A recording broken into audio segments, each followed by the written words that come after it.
Unstoppable. I know that you want me to fail, but no, I won't. I'll keep fighting until the day I live about. Till I sit in heaven, I will never stop. I will never stop.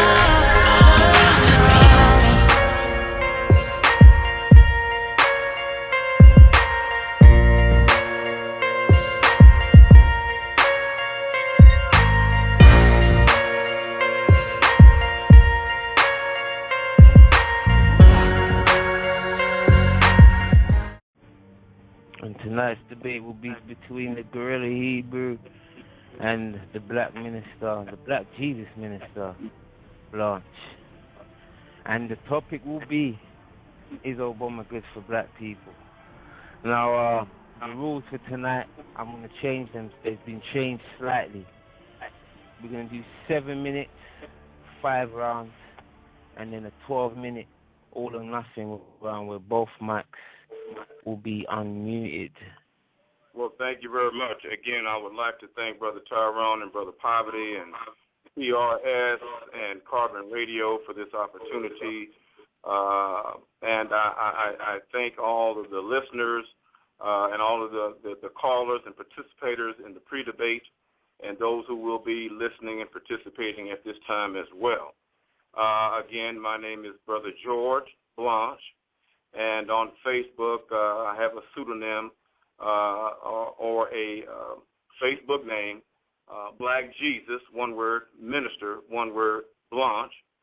And yes, I am a Christian, and I am a Christian who believes in the real, true Christ Messiah, who happens to be an African, a black African, Hamite, Canaanite, Hebrew man.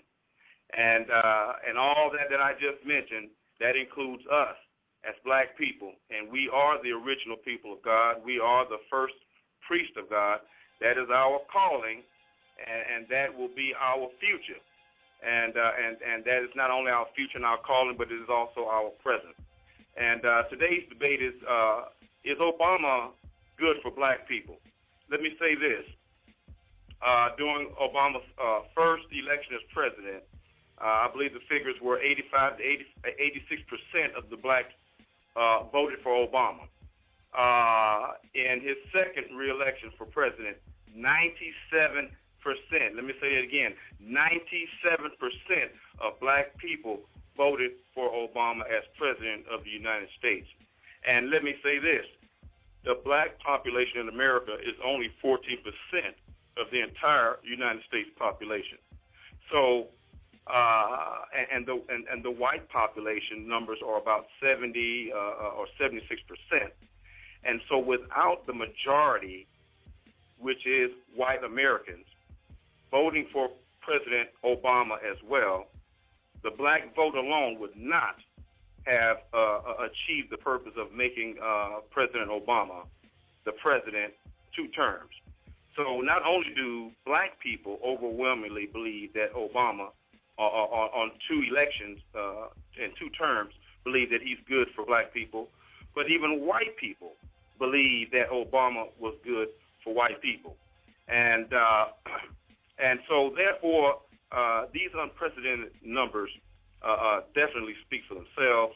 And my opponent, who I believe is an enemy of our efforts to destroy white supremacy, white superiority, white racism, black inferiority, black self-hatred, because these things are still a reality in the sight and minds of our people.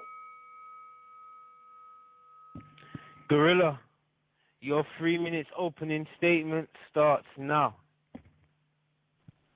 Yes, well, I want to start by saying, first and foremost, I want to give all praises to the Most High God in the name of His only begotten Son, Yahweh Ba'ashem Yahweh Shai. I have to say that this man's opening statement, it was absolutely ridiculous and ludicrous. All right, I just want to take this time of saying that. Reason being, You cannot accuse somebody of being against white supremacy when my works are clearly against white supremacy. Just because I dislike a black man that has been placed as a figurehead by white people, that doesn't make me against white supremacy. Barack Obama is for white supremacy. This man argued that white people felt Barack Obama was good for white people. What's good for white people and what's good for black people are not the same things. He brought up the amount of the black voting percentage that voted for Barack Obama.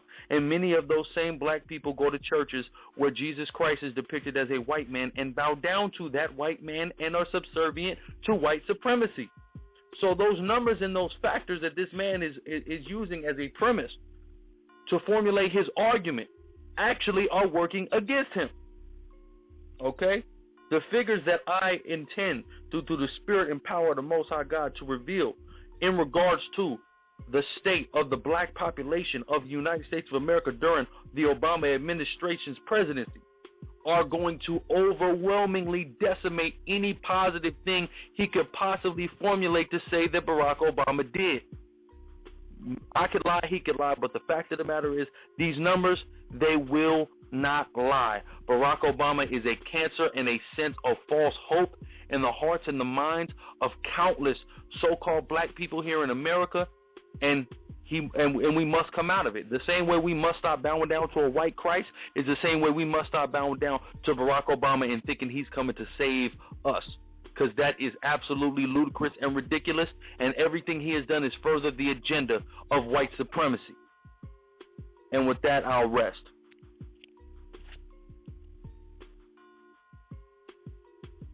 Okay then, brother. So, your time's gonna start. This is the first round. 7 minutes. And remember, you know that this is the bell for you, letting you lot know that you only got 2 more minutes left. 2 more minutes. That makes you know. I might turn it down a little bit. So, I'm just gonna get this started. Get the clocks ready for the first round in this mental warfare that's going to take place. Brother Minister, your time starts 7 minutes start now, first round, bro. All right.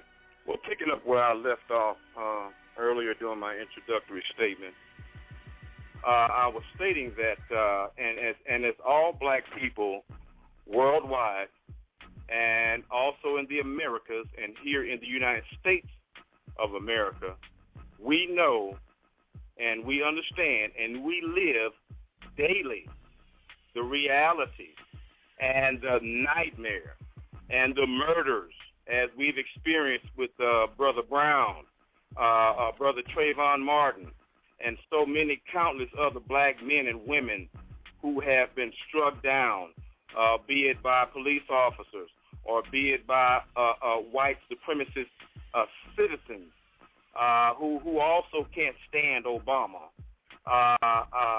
such as the young lady, and y'all forgive me, I can't think of her name, when her car broke down or she had an accident and she went to the guy's house and knocked on the door seeking help. And the guy blew her away with a shotgun in the face. You know, this reality, we live this every day.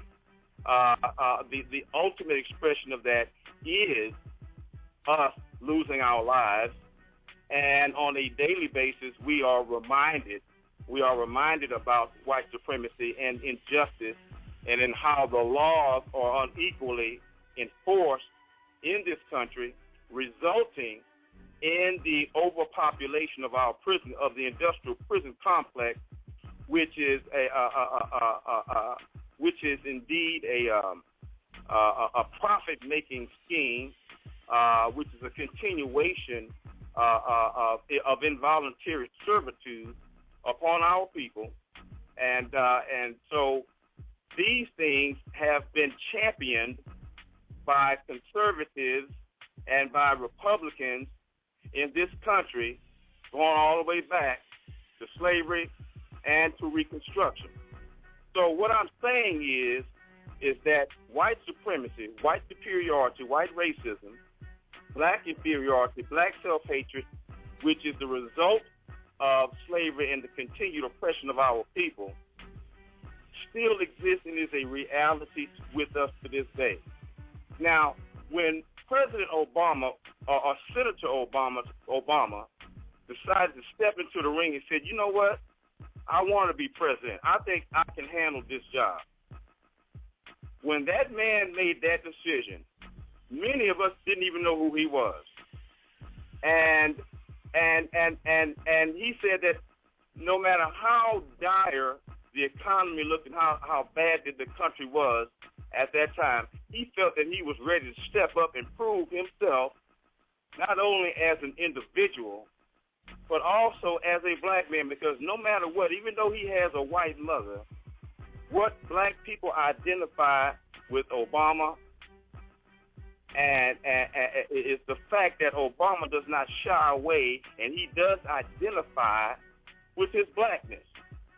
And he identifies himself as a black man, when he probably could have said, okay, well, you know, I'm not going to claim either side. But he did claim us, okay? And for him to stand up and to claim us as his people, when he could have shunned and said something different like so many of us do, we have to honor that.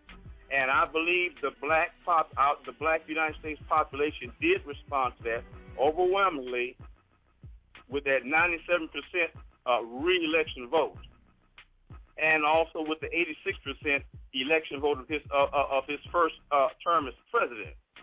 So again, what we have to understand is that the battle of white supremacy and black inferiority is a constant battle.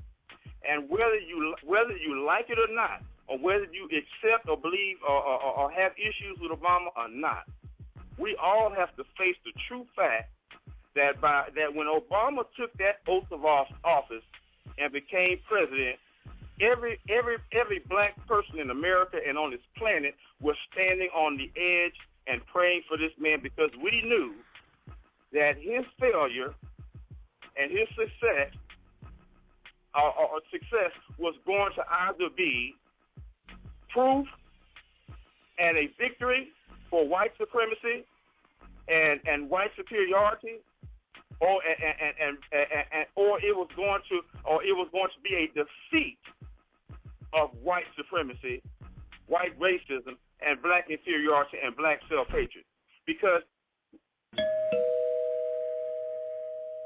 we all know that the world was watching, and that black people and people who love black people and love justice were praying for this man that he would succeed, because we knew that his presidency was going to set an unprecedented tone of the first black president over a majority non-white country that is supposedly supposed to be the most powerful nation on the earth. Okay? And we can't escape that. Now, there are things about Obama that I agree with. There are things that I disagree with, and I'll have an opportunity to express that. But we cannot escape the fact that his presidential failure or success was going to either be a defeat of white superiority or proof and validation of white superiority. I yield the rest of my time. Okay then, brother. That was your first round.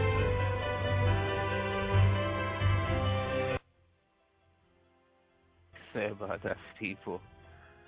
We're gonna guess. I'm just setting my clock. Gorilla, your 7 minutes start now. This is your first round, Gorilla. Time starts now. All right, well, again, first and foremost, I want to give all praise to Yahweh Hashem Yahweh Shai, and I want to point some things out. This man spent his entire first round philosophizing, speaking out of his own heart, and giving an opinion. I'm going to spend the majority of my rounds going straight into the numbers, straight into the facts, okay? He mentioned the prison system and how the prison system is a weapon of white supremacy used against the black population. Well, let's see about Barack Obama's policy with the prisons. This is via MotherJones.com, and it has facts via the Federal Times. Okay, I want to make sure I cite my sources. President Obama's budget request for fiscal year 2013 includes cuts to everything from Medicare and Medicaid, which many of our black elderly people use, to defense and even Homeland Security. But federal prisons are amongst its biggest winners. According to an analysis by the Federal Times, the Bureau of Prisons is seeking a 4.2% increase, one of the largest of any federal agency, which would bring its total budget to more than $6.9 billion. So what kind of criminals are we sending all this money to incarcerate? If you are thinking terrorists and kidnappers, think again. According to the Sentencing Project, only 1 in 10 federal prisoners are locked up for a violent offense of any kind. More than half are drug offenders, which we know predominantly are our people. Blacks and Hispanics make up over 64% of the incarcerated prison population in this country. So we know that he granted a 4.2% increase to lock more of us up. And you mean to tell me that he's good for our people and he fights white supremacy when it shows us that he increases the budget for instruments of white supremacy? Are you kidding me? Hardly surprising, since federal prosecutions for drug offenses more than doubled between 1984 and 2005. The 1980s also produced mandatory minimum sentences, which meant we're not only sending more people to prison, but we were keeping people in prison longer, a perfect formula for an exploding prison population, and Barack Obama has only added to that. Okay? For my next point, though, I'm going to go to the Bible. All right? Now, some people that's listening, they might not be into the Bible. The minister that I'm debating is a minister. He's into the Bible. I'm a Hebrew Israelite. I'm into the Bible. So you're going to hear me occasionally go to Bible verses. That's how I get down. Okay? This is Jeremiah 12:10. Many pastors have destroyed my vineyard. This is the Most High God expressing how he feels about his vineyard, which is us as a people, the nation of Israel, the so-called black, Hispanic, and Native American. Not Hamitic Canaanite. That don't even make no sense to be a Hamitic Hebrew. That's actually an oxymoron. But anyway, it says, many pastors have destroyed my vineyard. They have trodden my portion underfoot. They have made my pleasant portion a desolate wilderness. This is talking about how our black leaders have failed us and contribute to our destruction, all right? And Minister Blanche and Barack Obama are both those pastors that trodden us down, that have making us wilderness and a desolation. Okay, this is Jeremiah 3:15. And I will give you pastors according to my heart, which shall feed you with knowledge and understanding. The pastors according to the Lord's heart that are now being set up to lead our people are our young men that are rooted in these scriptures and have this knowledge and this wisdom and this understanding. Okay, so you can understand. So there will be no George Blanches, there will be no Barack Obamas, there will be no Al Sharptons or Jesse Jacksons leading this revolution of young black men. Okay, because all of those people that I previously named have failed us and given us false hope. Okay, now I'm going to go to Deuteronomy, the 17th chapter, the 15th verse. Thou shalt in any wise set him king over thee, whom the Lord thy God shall choose. One from among thy brethren shalt thou set king over thee. Thou mayest not set a stranger over thee, which is not thy brother. So the Lord tells us to set one of our own above us. Barack Obama's lineage goes back to Kenya. The Kenyans were not put on cargo slave ships and had to serve 400 years of slavery here in America. Okay, so he is not our brother. He is not one amongst us, and he was not supposed to be a king over us. But our ignorant people, because of merely physical appearance, think he's our brother and think he should represent us when he has done nothing good for us. Now I'm going to get into some numbers. Okay, let's go into the unemployment rate for our people since Obama has took office. Barack Obama's failed job policies are facing bitter criticism from African-American leaders who say black unemployment has grown worse under his presidency, which is a fact. I'm going to keep reading this article. This is via townhall.com. After 4 years of holding their tongues and remaining quiet in the face of sharply rising black unemployment and record poverty, meaning we have been our people are recordly impoverished in this country since Obama has taken over presidency. Okay, let me continue though. Political leaders from the Congressional Black Caucus to the NAACP have begun to open fire on the White House. Obama won 96% of the black vote in 2008, 10% more than this man erroneously claimed, okay, and about the same percentage in 2012. Despite a worsening jobless crisis among African Americans, at 14% for adults and 43.1% for 16 to 19-year-old teenagers, blacks still have the highest jobless rate of any minority group in the United United States of America, though Barack Obama promised to have this revolutionary job policy that was going to save our people. Our people are worse off than we have been in decades under the Obama administration. He is evidently a cancer to our people. Let me continue this.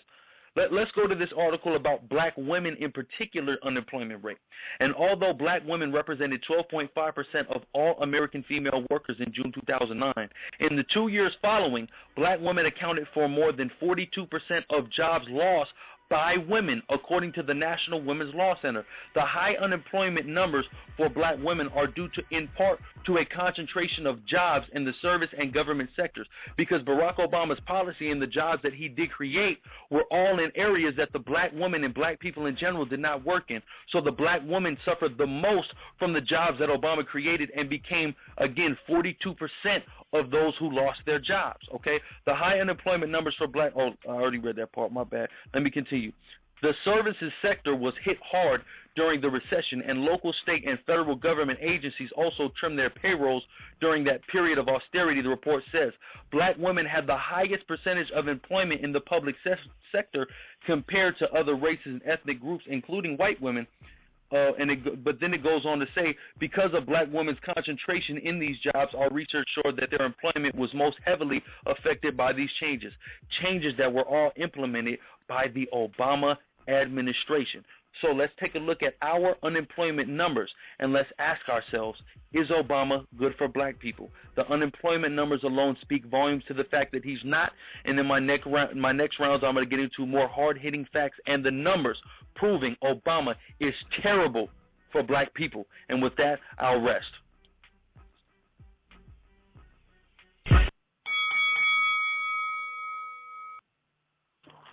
Right on the dot, brother. Right on the dot. So, the minister. Man, you've been in the ring with with some tough debaters. You got the God Killer on the run, but this is your second round. The black minister, George Blanchard, time starts now, bro. Thank you very much, brother. I definitely got to hit on some points because the brother came through with some stuff and some junk. I really hope that you all who are listening, I really hope that you all listen to what he just read and what he just said and what he's constantly reading.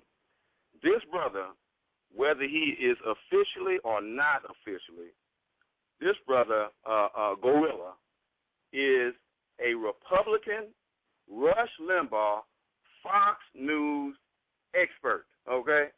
The website information that he just cited to you all from mother.com, that is a Republican, conservative, Obama-hating, civil rights, black people-hating party and news conglomerate, okay? And the Internet is full of propaganda and spin by the Republican Party, and there is also propaganda and spin from the Democratic Party.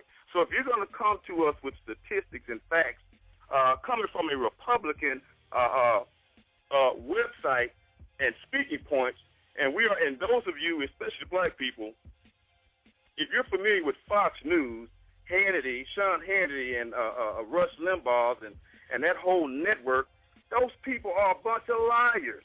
According to their records, Romney should have been president.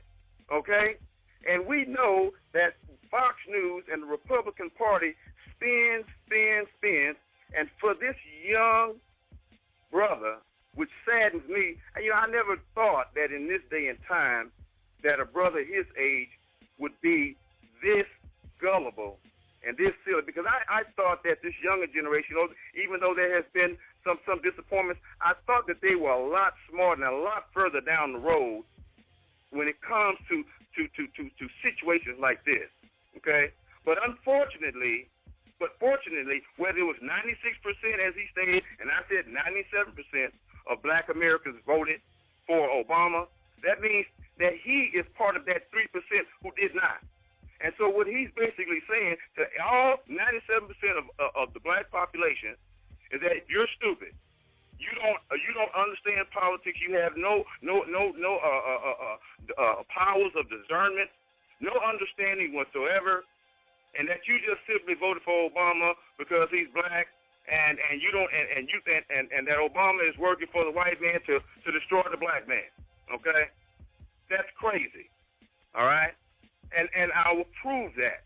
Now he's going to continue bringing you Republican spin and numbers, but we need to look at the facts and the reality. And the question that I want to ask this brother, if he didn't vote for Obama the first time around, who did you during his first at his first election? Who did he vote for before that? If Obama was not his man, who was his man? And then I want to know, did you vote for Bush?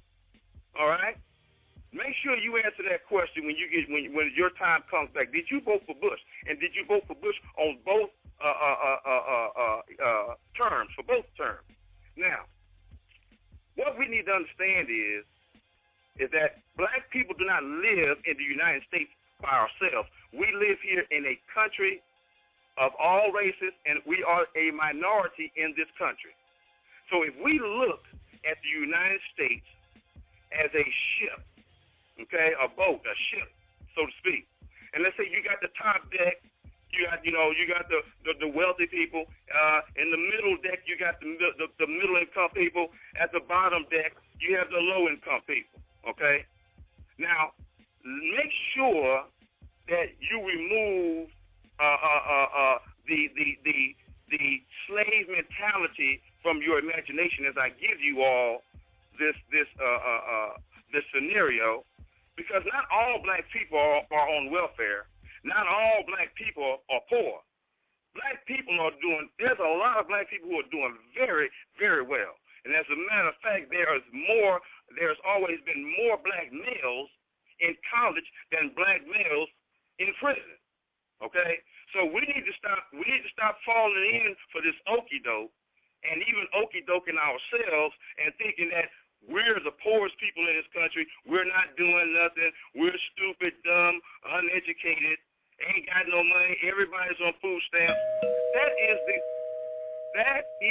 the agenda of the Republican Party, to continue to prevail and to continue to victimize black people all over the world and black people in America into believing in this false inferiority, which is tied to the white Jesus and the white God, and that's a whole other subject there, okay?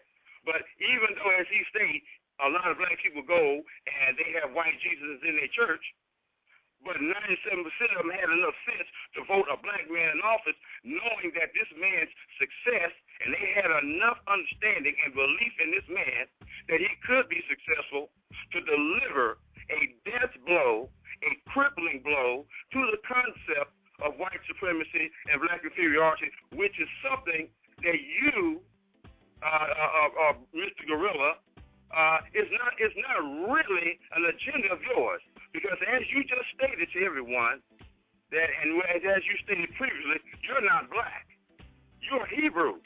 So the point is, what are you doing here in this debate, and what gives you the right to sit up here and speak for black people?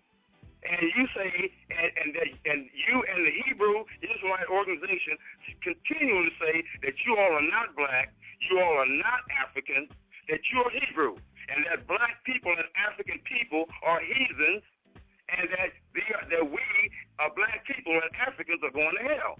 All right, because we happen to not be Hebrew, which is a lie. And as you stated, I might run out of time, but I'll bring it back. You just stated that you're Hebrew, and that Jesus is not black, and that Jesus is not a Canaanite, and all that, brother. You ignorant, brother. And if you were not ignorant, you would not be a Hebrew, and you would not be in that so-called Hebrew pseudo Christian cult, okay, who sits up here.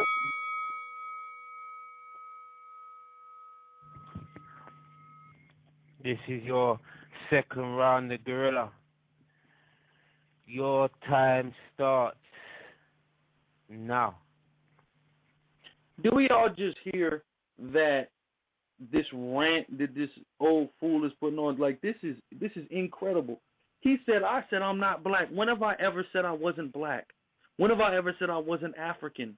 When did I ever say Africans were heathens that were going to hell? When did I ever say that Jesus wasn't black? I actually have said all things contrary to everything, every claim he just made.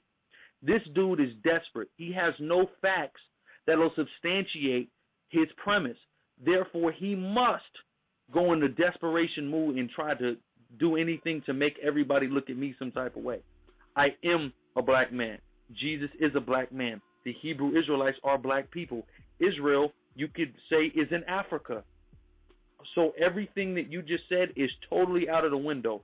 Can we please get back to the numbers? He told me that what I presented was junk. He said it came from a Republican propaganda website. Well, actually, that was what I brought out about the prisons that came from the website that he mentioned. I also brought out facts from townhall.com and root.com. Well, root.com is actually a pro-black, pro-Democrat website, and it still condemned Barack Obama. He's so outrageous that even black Democrats have to disagree with the madness that he does. Okay, and the other numbers that I brought out in regards to unemployment, I just re-verified them at DOL.gov. That is DepartmentOfLabor.gov, a website that the Obama administration is in charge of. So if you have any issue with the numbers that I'm bringing out, go to the government's website and re-verify them. It's all fact. Okay? Anyway. And then he said 97% of black people voted for Barack Obama. No, 97% of black voters voted for Barack Obama. All black people are not voters, all right? Take myself, for example. He asked me if I voted for President Bush. I was 14 years old when Bush ran for his last term. How can I vote for President Bush? And I never voted for anybody. I'm a convicted felon. I don't have the right to vote. Like this guy, he'll say anything because he's trying to throw shade my way because I'm bringing out hard-hitting facts that he can't deal with, quite frankly, okay? Let's come with some more hard-hitting facts. I'm going to go back to the Bible. Let's go to Zechariah 11:5. Whose possessors slay them and hold themselves not guilty. Who are our possessors? The so-called white man is our possessor. He kills us, which the brother spoke about. He kills us, and he holds himself not guilty. And they that slay them say, Blessed be the Lord, for I am rich, and their own shepherds pity them not. Our own shepherds pity us not. Barack Obama has been set up a shepherd over us. Now, Barack Obama may have said something light in regards to Mike Brown. He made a false promise saying that he was going to pursue a civil suit against George Zimmerman, and he never did it. But let's talk about all the other murdered black men by white cracker cops in this country and see if he said anything about these. Because he's our shepherd and he doesn't pity us, okay? He is not a real shepherd. He is a shepherd of Satan, okay, set up to blind us as so-called black people. He didn't say anything about Kamani Gray's murder. He didn't say anything about Kendrick McDade's murder. He didn't say anything about Timothy Russell's murder. He didn't say anything about Irvin Jefferson's murder. He didn't say anything about Victor Steen's murder. He didn't say anything about Stephen Eugene Washington's murder. He didn't say anything about Alonzo Ashley's murder. He didn't say anything about Wendell Allen's murder. He didn't say anything about Ramarley Graham's murder. He didn't say anything about Ezell Ford's murder, okay? He said nothing about these cops that have gunned down innocent black men who were doing nothing but minding their own business since he has went into office. Every single man that I named was murdered since he has went into office, and he said nothing about their murders when they were murdered by the cracker cops, all right? But he did say something when James Foyle, a cracker, gets beheaded. He promises justice for him. Where is the justice for the young black men that are being murdered by crackers every goddamn day? That this man got the nerve to complain about, yet will co-sign a man that says nothing and promises no justice for our young youth, black men and older black men that are getting gunned down. He says nothing about that. This man is a goddamn Uncle Tom, and anybody who supports Barack Obama is a goddamn Uncle Tom because he ain't never been about us. The facts are the facts, and you cannot call facts junk. There was no justice for Kamani Gray. There was no statement issued for Kamani Gray, a young black youth that was murdered by officers, New York police officers that weren't even in uniform. Are you kidding me? You got niggas in 2014 singing this goddamn song? Get the hell up out of here, man. Come with facts. Come with numbers. Show me something he did for us. He did nothing for us. So get the hell out of here and take your damn rhetoric and your madness and tell it to somebody who give a damn. Because guess what? Us as the young black youth, we don't give a damn. We tired of getting killed and niggas not doing nothing about it. Point blank, period.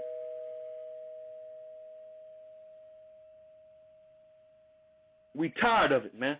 We tired of it. We tired of these old Negroes trying to tell us to have false hope in some figurehead that the cracker put up there. We tired of it. So y'all need to man up. Us as black men, we need to man, the black men and women need to man the hell up.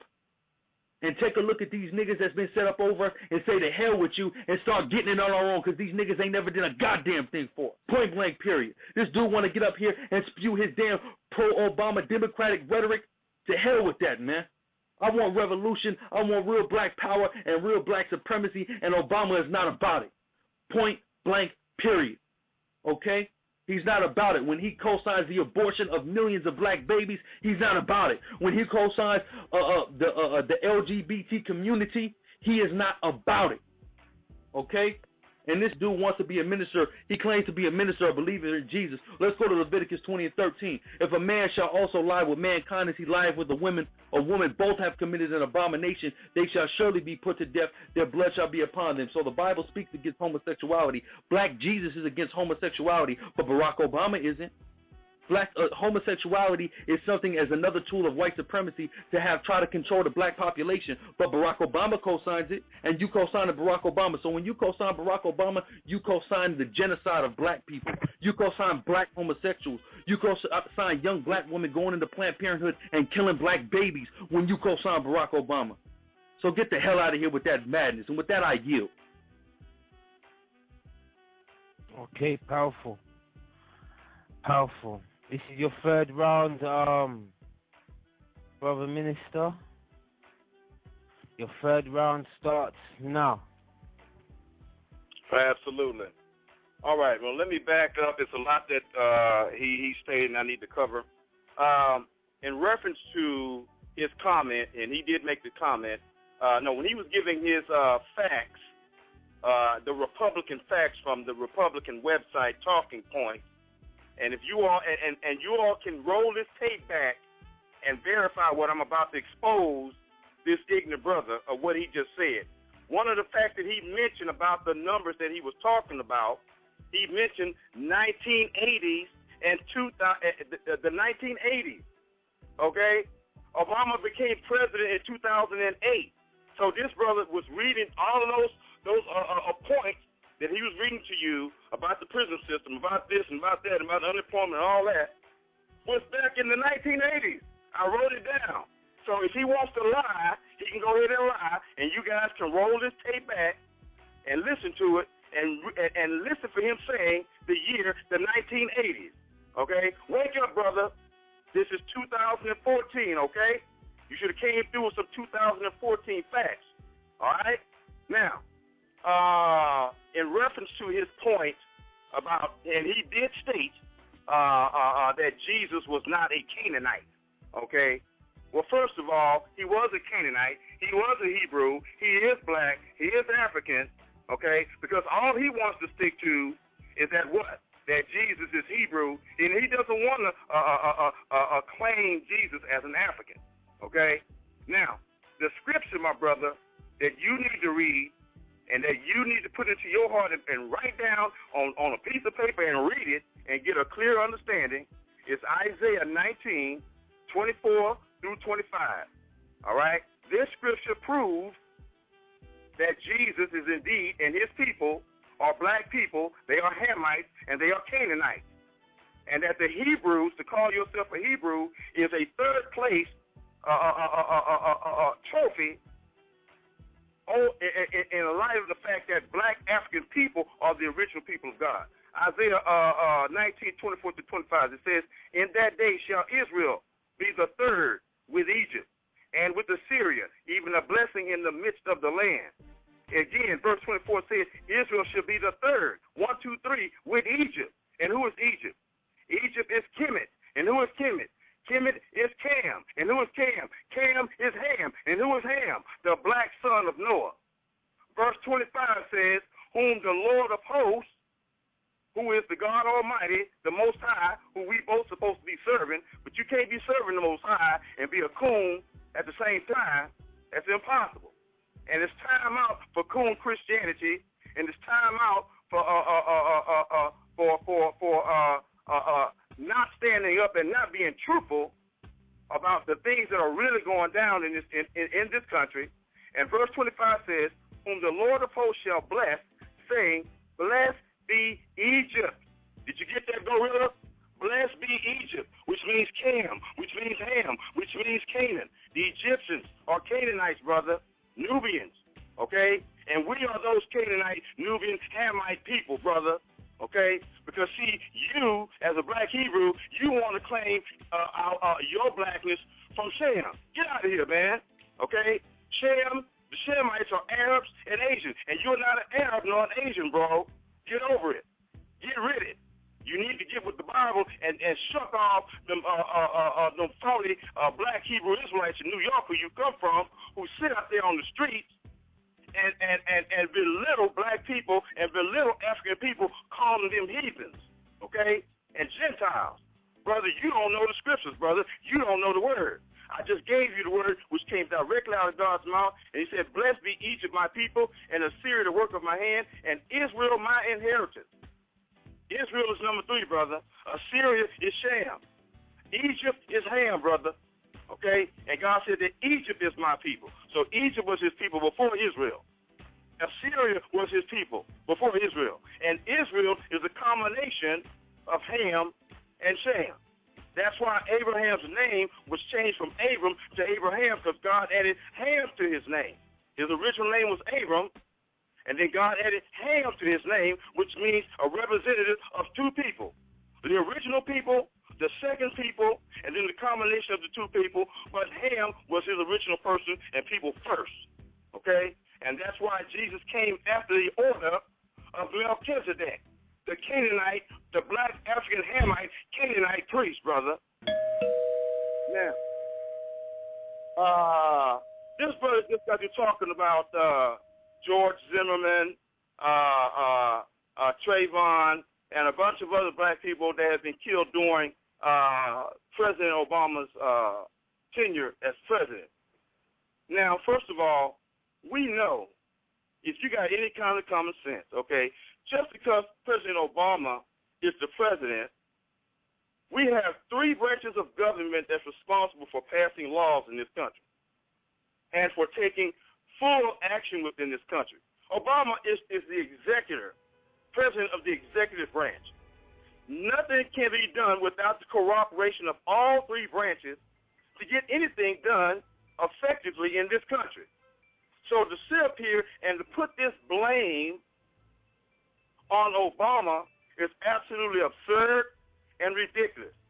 First of all, we have to take personal responsibility for our actions, and we have to take personal responsibility for not reacting and being proactive in our communities to stop these racist white supremacy killings within our cities, within our states, and within our country. We can't put all of this burden on one man. And to do that would be shucking our responsibilities as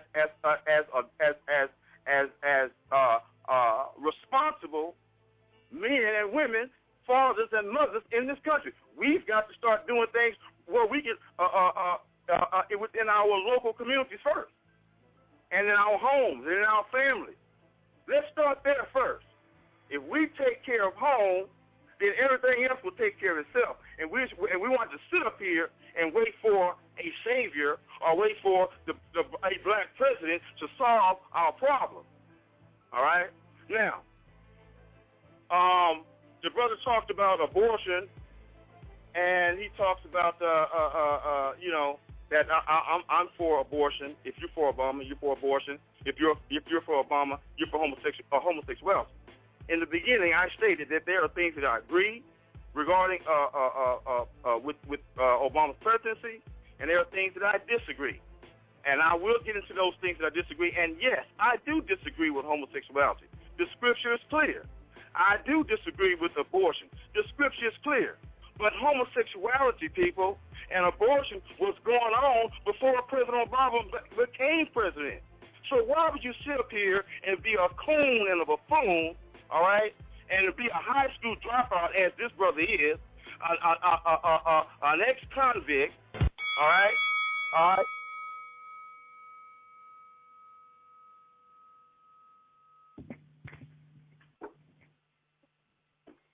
Yes, that is your third round over.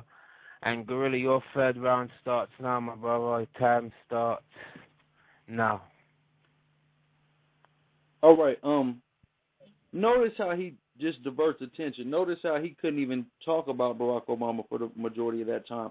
All he keeps doing is reverting back to make a personal attack against me to try to get all of you blinded to what the actual subject matter is.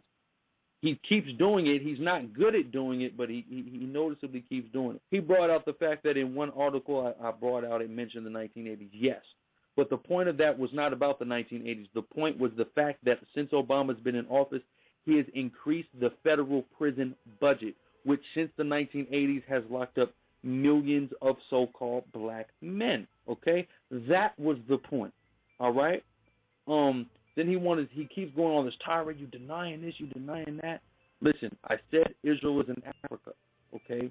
That's fine. If you're a believer in Jesus Christ and a believer in the Bible, go to Matthew, the 1st chapter, and show me a Hamite in that lineage. Show it to me. You can't. Then he say, that's why his name was changed to Abraham. Abraham, the word, the Ham in Abraham is not equivalent to the word Chum or Ham for the word Ham in symbolic of the children of Ham, the Hamites. You don't even know Hebrew. You don't know the Bible. You don't know a goddamn thing, quite frankly, okay? He said he can't be a coon. You can't be a coon and serve the Lord, and that's the truth. That is the absolute truth. So now look, you want to keep diverting attention. He talks about, so you got 3 branches of government. That's why he couldn't do anything necessarily. But the fact is he took no initiative in doing anything about the lives of them black men, yet guaranteed justice for white journalists. He didn't even send condolences or make any statement at all regarding those young black men that I have named that have been murdered since his presidency. And notice, what I said was he didn't even say anything. He didn't even acknowledge the life or death of those young black men. He doesn't care about black people. That's the point that I'm making. He doesn't value our lives. If he did, he would have said something about those young black men that were killed by crackers. He would have said something. And then he wants to mention the fact that homosexuality and abortion went on prior to Barack Obama's presidency. That's true. But let's take a look at the homosexual rights, gay marriage being enacted, and things of that nature between the Bush administration and the Obama administration. Now, I'm not saying that Bush is a good guy. I hate President Bush. I hate all crackers. Big deal. But the fact is that Barack Obama has been the spokesperson for the LGBT community, especially in comparison to every other man that ever sat in that Oval Office. Point blank, period. He condones homosexuality. It's not like he's against homosexuality or he just doesn't say anything about it or he's kind of proposing bills to kind of shut it down. He actually is co-signing it. He's endorsing it. And the same with abortion. He is endorsing abortion. It's not like he's proposing bills to try to make abortions illegal or he's trying to put programs out to stop abortions. He is endorsing abortions. He's about that. He's about the genocide of black people. That's what he's about, okay? And this man, to be a Bible believer and a believer of the black Jesus, to want to support this dude who is about homosexuality like we just read, and I'm going to keep reading, he's about the LGBT community. You see what I'm saying? That's ridiculous. Let's go to Proverbs 28:4. They that forsake the law praise the wicked, but such as keep the law contend with them. So as the Bible says, they that forsake the law. What law? The laws of God. Praise the wicked. Obama has forsaken the laws of God by condoning and co-signing homosexuality and abortion. So who does he praise? The wicked. Who is the wicked? The white man.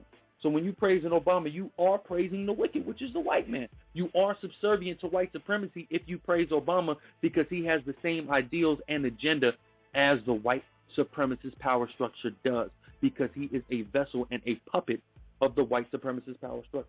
Let's go into some numbers, though. I want to go into some more hard-hitting facts, okay? And this is information from the CDC, okay? President Barack Obama, which is, of course, the CDC, Central Disease Control, which is a government agency, all right? President Barack Obama is attempting to lower the rate of births separately and pregnancies among blacks and Latinos. The Center of Disease Control and Prevention lists reducing births as one of the top goals of Obama's teen pregnancy prevention initiative. The language on the CDC's website makes it clear that the program seeks to reduce the rate of both pregnancies and births among minorities. Specifically, the CDC says the purpose of this program is to demonstrate the effectiveness of initiative, multi-competent community-wide initiatives in reducing rates of teen pregnancy and births in communities with the highest rates, with a focus on reaching African American and Latino youth aged 15 to 19 years. 18 and 19-year-olds are technically adults, but Obama's program aims to reduce births amongst women that age as well. So what is Barack Obama about? Barack Obama is about the genocide of black babies. That's what Barack Obama is about. Let me read this verse here in the book of Numbers, the 35th chapter, the 31st verse. Moreover, ye shall take no satisfaction for the life of a murderer, which is guilty of death, but he shall be surely put to death. So the Bible says no satisfaction shall be taken in the life of the murderer. Yet this man, George Blanche, stands here before you today and takes satisfaction in the life of Barack Obama, who commits genocide on the black population by legalizing and endorsing abortion and having programs promoting the abortion of young black babies. The facts are the facts, and you cannot argue with the facts. You cannot use your rhetoric and try to escape the facts. The fact remains Barack Obama is about the genocide of black lives. He cares nothing about the lives of black people. Therefore, he is cancer to the black population of the United States of America. And with that, I yield. Okay, brother. Brother Minister, this is your fourth round, and that starts now. All right, again, you all, I hope everyone is paying close attention as this brother uses sleight of hand, slickery, and trickery, and you are also seeing the first-hand reasons of why it is so important to get an education and to definitely get a high school diploma or GED. Let me just reflect on what this brother just told you guys and dissect exactly what he just said. He just read to you an article from the CDC about lowering teen pregnancy, okay? And he's going to take this positive article and twist it and turn it into something ugly and murderous, okay? Lowering the teen pregnancy rate, dear brother, does not automatically mean and exclusively mean forcing people to have abortions or coercing people to have abortions, brother. There are all kinds of methods of preventing pregnancy, such as abstinence, such as contraception. Okay? And so this article, people, is not talking about people in general. It's talking about teen pregnancy, and it's not just talking about, like he said, 18 or 19. He's pulling the wool over your head because he ain't got to post nothing. He just running it off erroneously to trick you guys.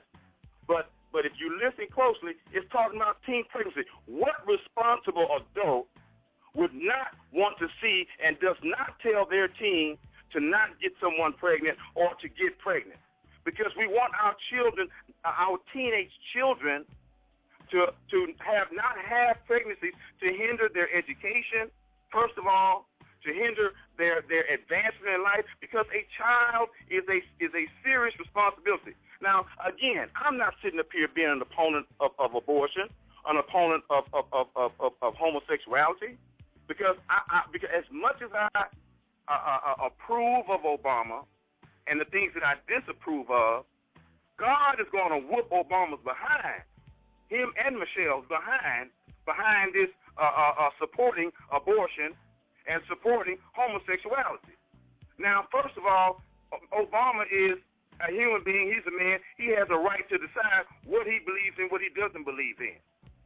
And for the most of American history, we have always had to choose between the Democratic Party and the Republican Party. And yes, deciding who is the best between two evils, okay? Because if we sit back as black people and if we ignore the responsibility of our foremothers and forefathers who died for our right to vote, because this brother sounds to me like he does not vote, that is a sin before God and before black people and for those who died for our right to vote. And not only did black people die, but responsible, loving white people and responsible Hispanic people, Asian people. There were lots of people throughout American history who understand and love God and who understand and love truth and righteousness and died for that, okay?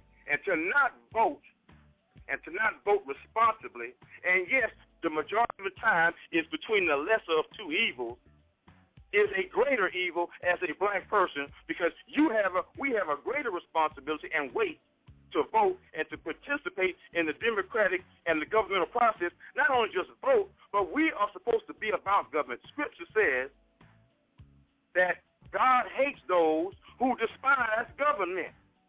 Okay, that just came to me. I'm going to pull that up on my next round.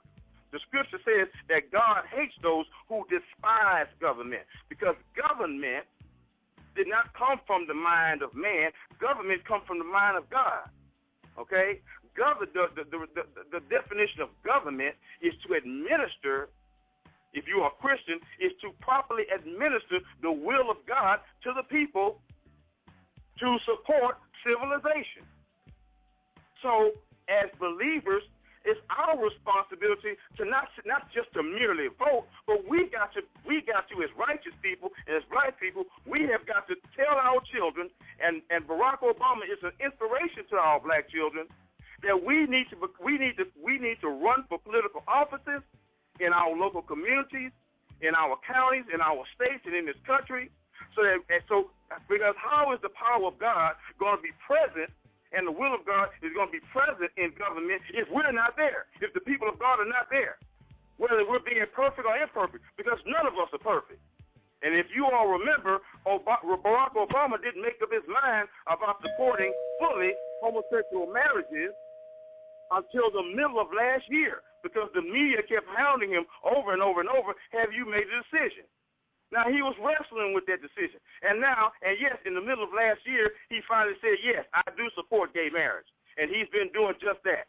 Now, I'm disappointed in that. I disagree with that. And it's wrong. Okay? But he's going to have to answer to God for that, just like the rest of us. Okay? Because I'm not perfect, and Mr. Gorilla is not perfect. As he stated himself, that he's an ex-convict. And I thank God that he's an ex-convict.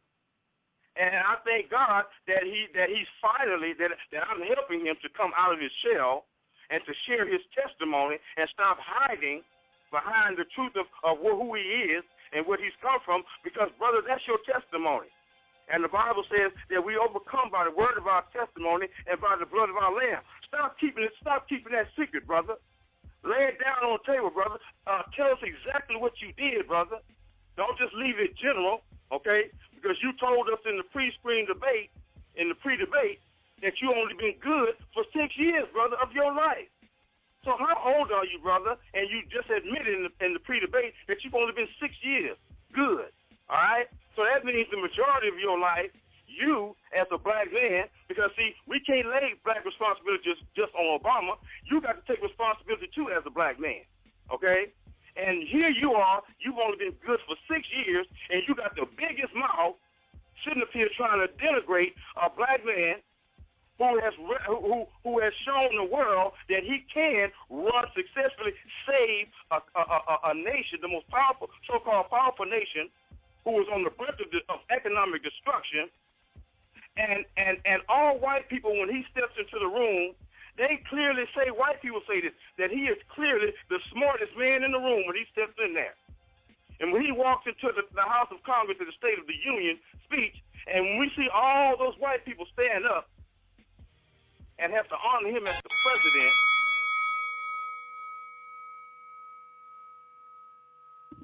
Gorilla, your fourth round and your time starts now. All right. Man, it's mind blowing the amount of rhetoric that's being spewed right now. He wanted to criticize the information. He said I won't post it. I'll post every single article that I'm using, all this information from the government Department of Labor, from the Center of Disease Control and Prevention. I only read part of my information regarding the abortions. I want to talk about something though. He spoke about teen pregnancy as if it was negative. Scientifically, 16 years old is the reproductive peak for women in general, and especially black women. In Africa, which he's such a proponent of Africa, in Africa, this is actually the time usually when young women get pregnant. You are condemning the nature of what God has implemented when you condemn teen pregnancy. You're condemning science. And you are actually uplifting white supremacy, because it was white supremacists like Margaret Sanger that implemented these anti-teen pregnancy initiatives and ideals in America going back to the 20s and 30s. That's easily researchable. So, again, what he's doing is praising the wicked. This is what George Blanche does. He praises the wicked. He praises white supremacy, and he praises Barack Obama, who praises white supremacy. Whether he acknowledges or not, this is, in fact, what we're seeing, and that's easily observable. He just admitted that God is going to judge Barack Obama for his wickedness. So how is it good for us? You just defeated yourself. The question isn't, is Barack Obama the lesser of two evils between the Democrat and Republican Party? The question is Barack Obama good for black people? Homosexuality and abortions are two things that are tried and proven that are not good for black people. Two things he is a serious proponent of. Therefore, the numbers of those in and of itself prove he is not good for black people. I think George Blanche is losing the point of this debate.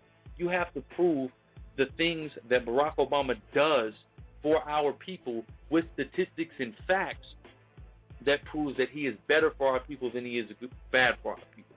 And you have yet to do that, okay? He just condemned me for not voting. I said in my earlier round that as a convicted felon, I am not eligible to vote. I don't have the right to vote, okay? He brings out a Bible verse in regards to despising government. The government that that's speaking about is the order of the church. It has nothing to do with the United States government. I need you to show me democracy in the Bible. Ancient Israel was ruled with a monarchy, not a democracy. So, miss me with that madness that you're spewing. And then he asks as if I have my past a secret. I never have my past a secret. Anybody who follows me knows I'm a convicted felon, knows I came up from a time of gang banging and things of that nature. I'm 23 years old. I've been living righteously since I was 17 years old. And he wants to say, well, you only been living good for 6 years. Well, Barack Obama's only been in presidency for 6 years. I started living good about 3 months before Barack Obama was elected. Therefore, we have the same me and Barack Obama can be judged on the same curve of the goodness that we've done for our people. Point blank, period. And almost everything I've done in the last, I won't say everything, but I'll say almost everything I've done in the last 6 years was for the betterment of our people. Almost everything Barack Obama has done in the last 6 years was negative to our people. But I'm going to get another Bible verse, and I'm going to go into some more facts, okay? This is Job 24:14. The murderer rising with the light killeth the poor and needy, and in the night is as a thief. Okay, the murderer is killing the poor and the needy. Okay, that was a agenda of white supremacy that Barack Obama endorses. The murdering of our people who are the poor and needy. Okay, I'm gonna go into this information regarding New York City. New York City, a very pro-Obama city, a very pro-democratic city. Now let's go into this. Black women in New York City aborted more than half of their pregnancies in 2012, coincidentally Obama's re-election year, topping the number of abortions recorded by women of every other racial or ethnic group in the city. The report revealed that more than any other ethnic group in New York City, black women were the leading abortion patients and also had the highest pregnancy and miscarriage rates. This is all under the Obama administration. Barack Obama co-signs and endorses over half of the black pregnancies in New York City being terminated. And irregardless of what Minister Blanche is saying, if he is going to argue that Obama is positive for our people, he is arguing that genocide is positive for our people and eugenics is positive for our people. Irregardless of if he says, well, well, abortion, that's not right. Guess what?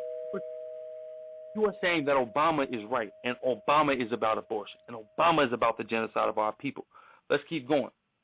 In 2009, a total of 286,623 blacks died in the United States. That same year, an estimated 1.21 million abortions took place in the United States. If 35.4% were performed on black women, that means almost twice as many blacks were killed by abortion as by all other causes. You understand that? Do we understand how serious that is? Twice as many black babies were aborted than died in the year 2009. That would be Obama's, well, you could call it his first year of presidency. These numbers cannot be ignored and have to be looked at, and all are testament to the negative and the cancer that Barack Obama is to so-called black people. Okay, and with that, I rest.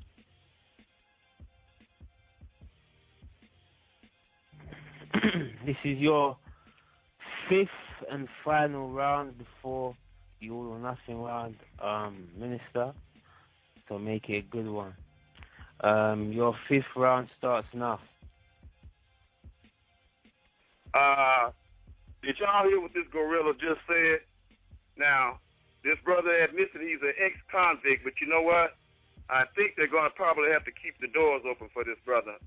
Did y'all hear what this fool just said?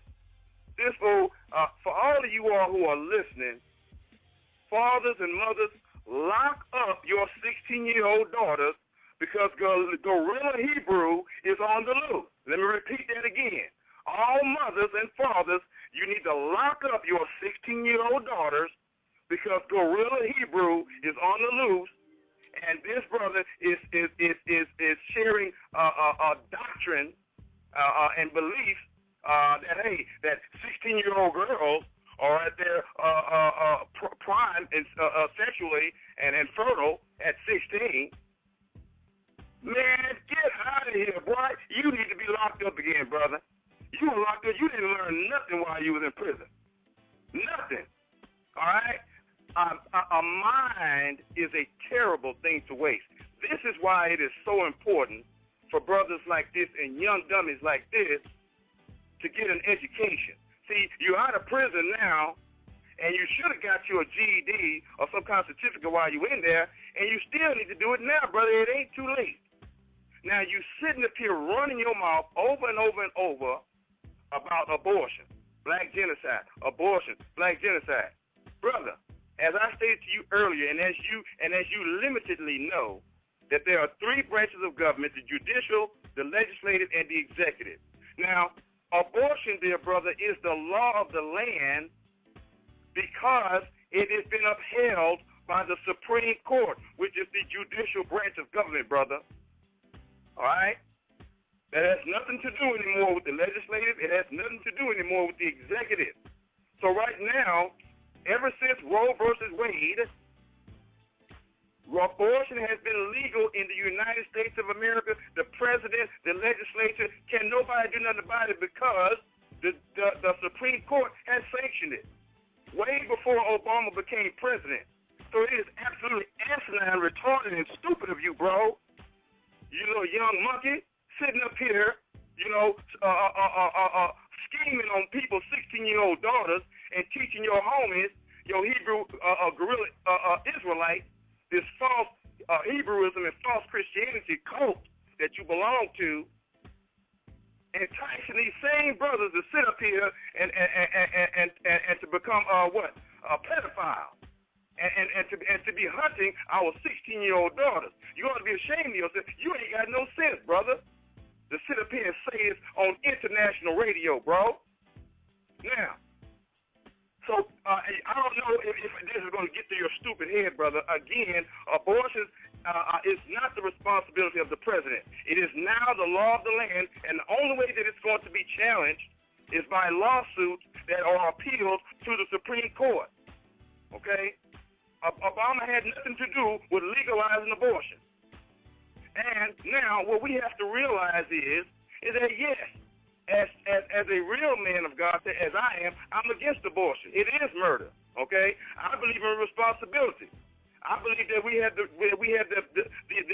God-given right to control our bodies, and if not, we need to what? We need to protect innocent life. Okay.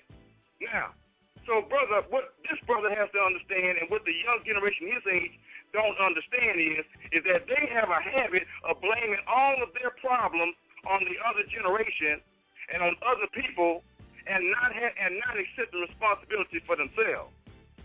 The same reason that you were in prison, brother, and that you were ex-convict was not because of our generation letting you down, not because of Obama, not because of whoever and whatever. It was because of your personal decision, brother. You made that decision to be a gangbanger and to be a murderer and to be a destroyer of the black people in the black community, and now you being big mouth about somebody else murdering our people, and that's what you was doing.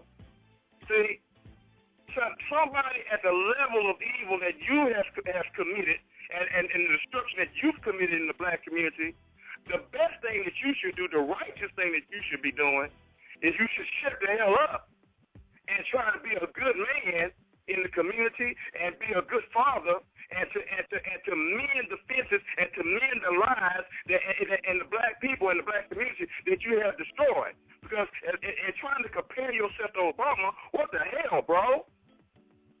The white Republican machine has always tried to find some dirt on this man. They cannot find no dirt on Obama as a man and as a husband and as a father. This man doesn't have 2 or 3, 5, and 6 baby mamas. This man has never cheated on his wife. This man has got an education.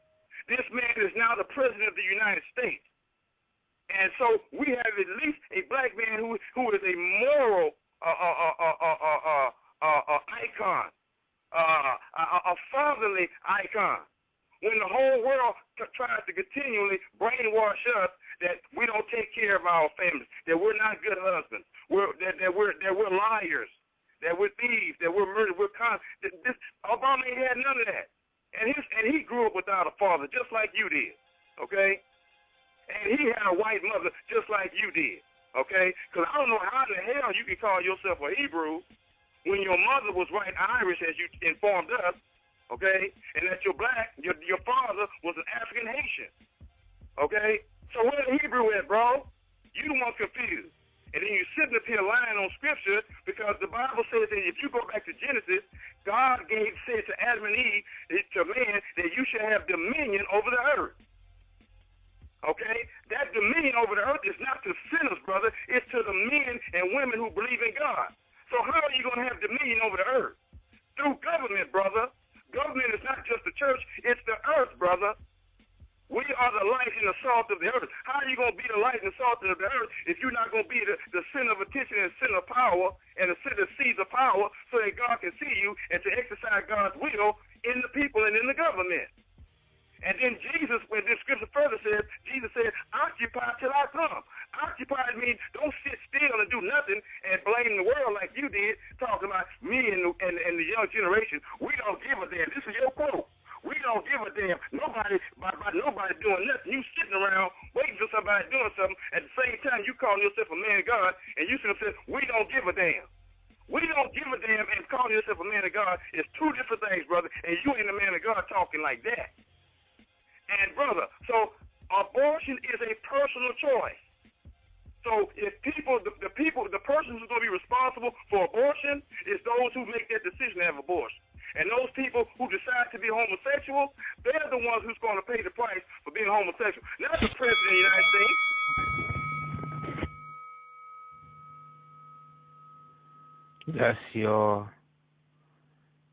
That is your last round until the all or nothing round. And the gorilla, where's the gorilla? Oh, there. He dropped off. He's come back. Gorilla, your final round starts now until the all or nothing round. All or nothing. Your time starts now, brother. This man is he's crazy. He calls science and nature a doctrine and belief. That's ridiculous. He keeps bringing up how the Supreme Court sanctioned abortion. That's not if Obama abortion or if Barack Obama didn't endorse abortion, you could say that. But the fact is, he endorses and supports abortion, and we are bringing out facts substantiating that his policies promote abortion. Why do you keep ignoring the facts? He called me a murderer. He said that I was a murderer. You a false accuser. According to the Bible, if you false accuse somebody of murder, you get killed. Period. He just called me a murderer. I never murdered anybody in my whole life. Okay.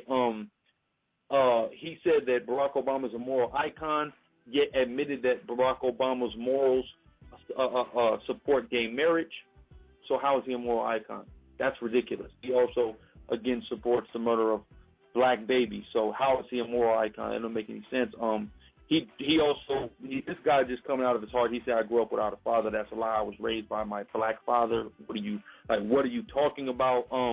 He's accusing me of just sitting around and doing nothing and saying and blaming everybody. No, I am blaming the fail of our older generations, but I'm not sitting around doing nothing. I'm picking up the slack for you old niggas and trying to carry the torch in for the rest of our people. That's point blank, period. And he tried to make, but then let's go to what the Bible says real quick. Lamentations 5 and 7. Our fathers have sinned and are not, and we have borne their iniquities. It speaks about us bearing the iniquities of our forefathers. I'm going to go to Barak, the 3rd chapter, the 8th verse, okay? Behold, we are yet this day in our captivity, where thou hast scattered us for a reproach and a curse, and to be subject to payments according to all the iniquities of our fathers, which departed from the Lord our God. So, yes, we are suffering for the sins of our forefathers who was wicked. And we still are suffering for the sins of your generation who did nothing but had a care to assimilate into white supremacist culture. That's what you're doing. When you co-sign Barack Obama, you are assimilating and you are supporting the assimilation into white supremacy, which is ridiculous. Okay, I'm going to go into this next article because all this man has done is came with rhetoric and has yet to show us how Barack Obama is good for black people. Show me one fact that you have came with that supports your premise. You haven't. I have given nothing but facts supporting my premise, and I will continue to do so. Now I'm going to go into this article. One would think that President Barack Obama would be doing everything in his power to help America's black population, but that doesn't appear to be the case. Barack Obama is doing nothing to help curb the rise in black violence taking place in America's cities, nor is he doing anything to help the millions of blacks get out of poverty. Perhaps Barack Obama's method of helping reduce black violence and poverty is to reduce the number of blacks by endorsing a form of black genocide. According to a report by the Guttmacher Institute, the national average abortion rate for 15 to 19-year-olds is 18 per 1,000 women. The average abortion rate for blacks between the ages of 15 and 19 is 41 per 1,000 black women, more than twice the national average. For Hispanics, the abortion rate for 15 to 19-year-olds is 20 per 1,000, and for non-Hispanic whites, it's only 10 per 1,000. When you compare the rates between the different ethnic groups, the abortion rate for black teens is 4 times that of non-Hispanic whites. This is further evidence that the abortion industry is purposely targeting blacks, especially teenagers. If you combine all age groups and just compare abortion rates between the major ethnic groups, you will discover that blacks comprise 30% of all abortions, even though they only make 13% of the total population. Obama should be busy putting pressure on New York Governor Andrew Cuomo or New York Mayor Michael Bloomberg to do something about the skyrocketing abortion rate on black teens in their state and city. Currently, 67% of all black teen pregnancies in New York end with an abortion, excluding miscarriages. So why would Obama push so hard to defend the abortion industry when he has to know that it is targeting blacks and murdering black babies at a rate of 4 times higher than murdering white babies? What do you expect the president to be fighting to save his fellow blacks? What the hell else do I got to say? It is clear that Barack Obama is a cancer to black people, and with that, I rest.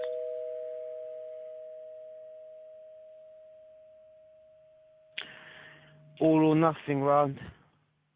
You both going to have 12 minutes. I'm going to unmute both your lines.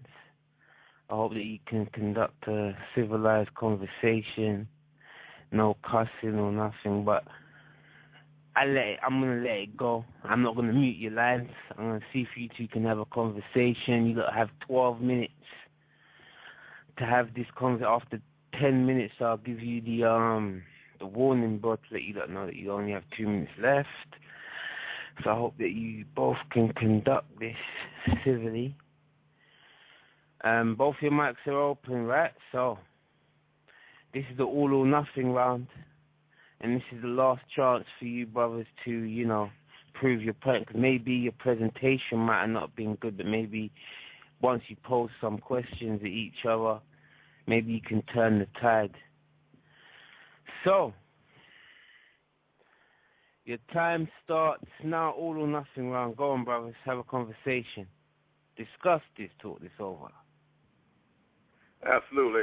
Since the last thing brother is talking about, I'm gonna back up a little bit. Now, again, he's talking about abortion and he's talking about homosexuality. Okay. Now, we both agree that homosexuality and abortion is evil and that it is wrong, and we both agree that it is wrong for the president to endorse homosexuality and abortion. Now, he's endorsing it. We both don't agree to it, but he keeps saying over and over and over that Obama is responsible for abortion, the genocide, the murder. Hold on, the genocide. Hold on, brother. Okay, well, you said it. Oh, okay, brother. You didn't say that Obama is responsible for abortion, genocide of the black people, genocide. I said he endorses it. He endorses it. Okay. So, brother, so if he endorses it, and we understand, then we got that, okay? Now, but he's not putting a gun to people's heads, right, and making them to become homosexuals or making them to go and get abortions. That's the responsibility. Okay, but do you agree? Okay, well, do you agree that abortion and homosexuality is a personal choice? Do you agree with that, brother? Yes. Okay, do you agree that it is the responsibility of families, the local community, the churches, the local leaders to convince and to train up our children in our communities to shun and to not agree to abortion and homosexuality? Do you believe that it must have a grassroots effort, or do you believe that's the president's responsibility? I believe that it's both local and national responsibility of our leaders. Okay, so brother, let me ask you a question. Are you a father? Do you have children, brother? Yes. Okay, how many baby mamas you got, bro? One. You got one baby mama. All right. Now, do you believe it is your responsibility to teach your child, or is it the president's responsibility to teach your child? Whose responsibility is that first, brother? Yours or the president, brother? Of course it's mine, but if the president endorses a program... Oh, excuse me. Okay, but brother. Okay, go ahead. No. Listen. Go ahead. I'm listening. It's the whole fact. Number one, we understand that you have a lot of absentee black fathers and parents. We understand that. I'm not saying that's all of us, but we have a lot of that. So, and outside of our parents, a lot of us in this day and age, we're looking outside to different leadership positions and people to look up to and what they're saying. And a lot of our black parents have also been brainwashed with this idea of abortion as well. You understand what I'm saying? Of course, it's not entirely Barack Obama's responsibility. Now, if he was against it, or even if he was neutral about it, but the fact that he endorses it and has policies that gear it towards black youth, that makes him against black people and for black genocide. Let me tell you something, brother.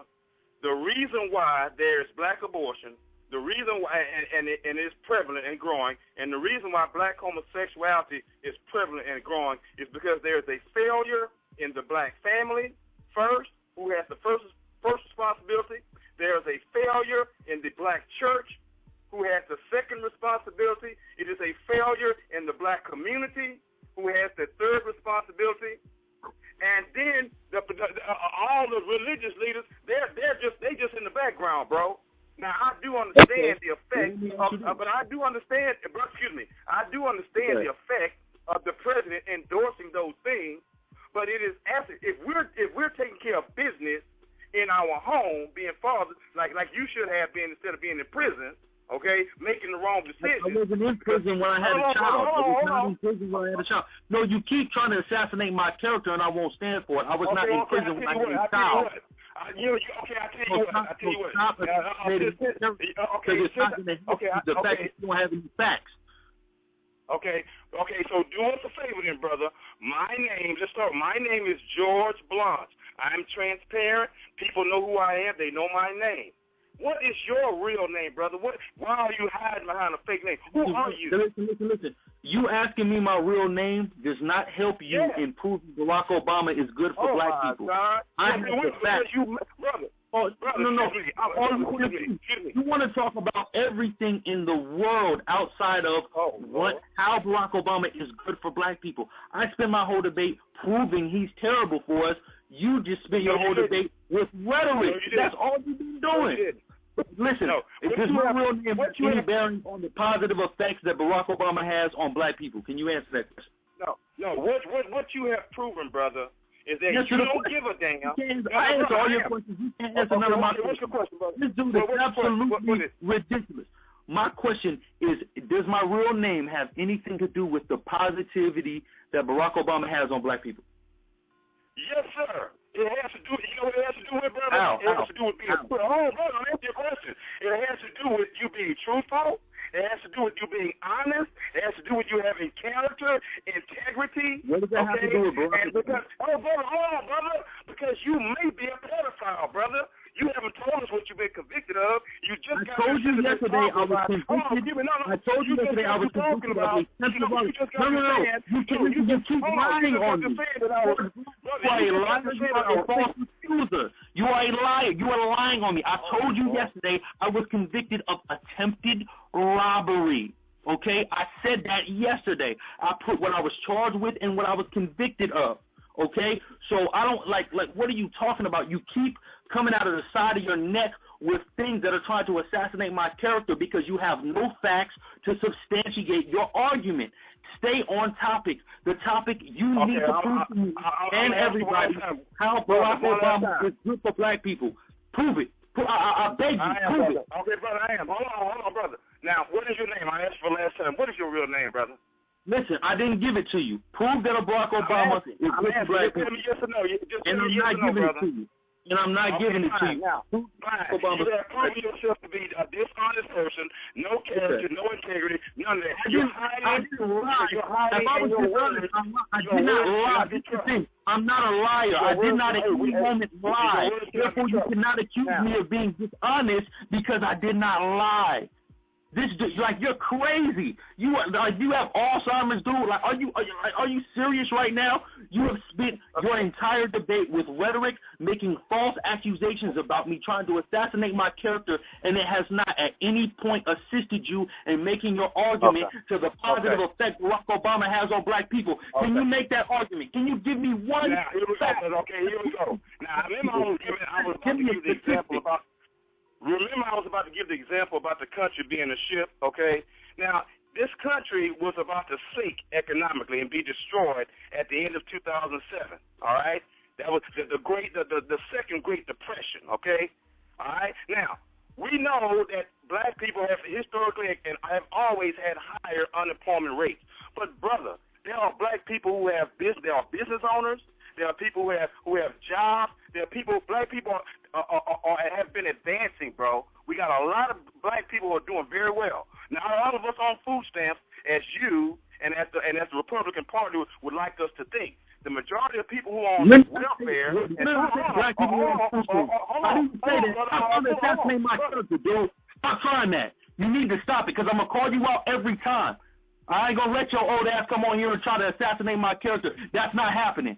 When did I say that most black people were on food stamps? Did I make that statement? No, I didn't. So don't try to put words in my mouth. Brother, you said it in the pre-debate, okay?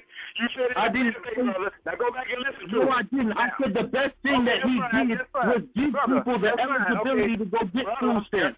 That's what I said. I didn't say black people were on food stamps. I said that we could go get them if we wanted them. Okay, now we should talk about Barack Obama being good for black people. Now, brother, if No. And first off, let me say something. He wanted to talk about the unemployment rate and how we are sinking ship. There is less black people employed now than there was when the ship was sinking in 2007. So what are you talking about? And I already I told that the job that he created put more black women out of work than anybody on the planet. Brother, excuse me. The unemployment rate is high for everybody and all races, brother. Okay? Now, let's get down to the fact, brother. The fact then how did he say the sinking ship if people still ain't got jobs? Hold on. I'm finna get with you on that. Now, we know that at the end of 2007, that we were in the economic disaster of 2007, and Obama assumed office in 2008. Okay? Now, brother, let me ask you this question. Now, don't be no liar, brother. Now, brother, since Obama has been in office from 2008 to right now, has the economy, has the American economy as a whole, which includes black people who are in this economy, brother, has it gotten better or has it gotten worse, brother? If we don't got jobs, then it's proof that it hasn't gotten better for us. No, brother, excuse me. No, excuse me. I'm saying in the country as a whole, all right? Because everybody is in this country, bro, all right? And we got jobs, all kinds of things. The topic of the debate is about black people. The topic of the debate is about black people. Okay. The topic of the debate is about black people. Now, my point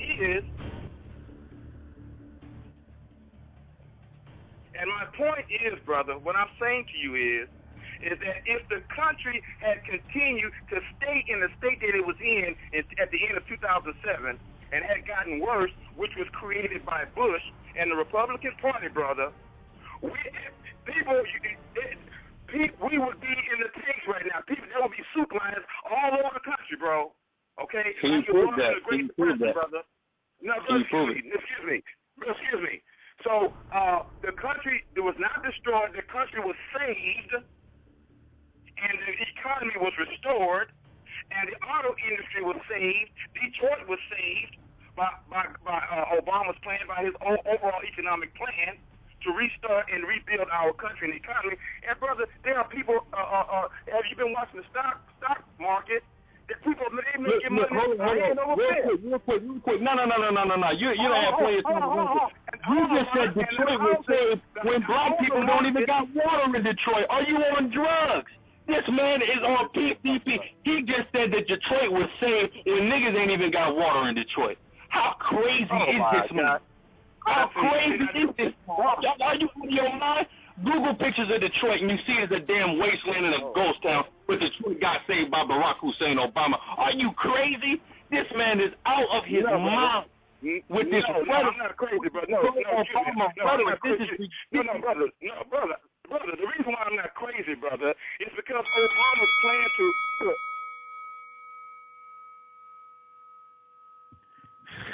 Closing statements. Who started? George, the black minister, the black Jesus minister. Your 3 minutes closing statement starts now, brother. Go on. All right. I want to say, and I it's hard to convince a liar, but they're going to be what they're going to be. If anybody has any sense, we know that Obama, the first black president, the first openly black president of the United States, admitted to be black president of the United States, saved this nation from economic disaster of 2007, which occurred under President Bush. Bush bankrupted the state of Texas before he left and ran for president of the United States. And the same Republicans and Coon, Sambo, Wheeling House Negroes who voted or wish they could have voted because they were locked up, okay, would have and voted Bush into office. Bush did the same thing and bankrupted the United States. And they couldn't wait till Obama to get in office and to blame the further demise of the United States on Obama because what? they were licking their chops at the opportunity to say, see, a black man can't be president, and that's what they're doing every day. They're trying to belittle and trying to defeat a black president. And if he's such a enemy of black people, then why do so many white people hate him? Especially the racists in the KKK and the Republican Party. Why do they hate him so much? And every time they try to defeat this man in everything that he does, he outsmarts them, he outdoes them, he defeats them, and it makes them hate him more and more. And we as black people see the spiritual atmosphere and the physical atmosphere and how racism is being played out every day on TV, and how white supremacy is trying to bring this black man down and say he's nothing. Because if they're able to bring him down and say he's nothing, then they can continue to say, see, white supremacy is true and black inferiority is true. But this young brother don't get that, okay? Because first of all, ultimately, he doesn't identify with being black because he's not a Hamite. Okay, the scripture is very clear in Isaiah, which he continually overlooks. Isaiah 19:24-25, brother, whom the Lord of hosts shall bless, saying, "Blessed be Egypt, my people, bro." So we sit up here lying, talking about, show me a Hamite in the Bible. There you go. Isaiah 19:24-25, brother. The next time you come up here on this radio or any other show talking about show me the Hamites and show me that they're the God of people, and I just showed it to you, you're a liar, just like you're lying right now. Now, we know that our country has recovered, and we know that Obama saved the auto industry.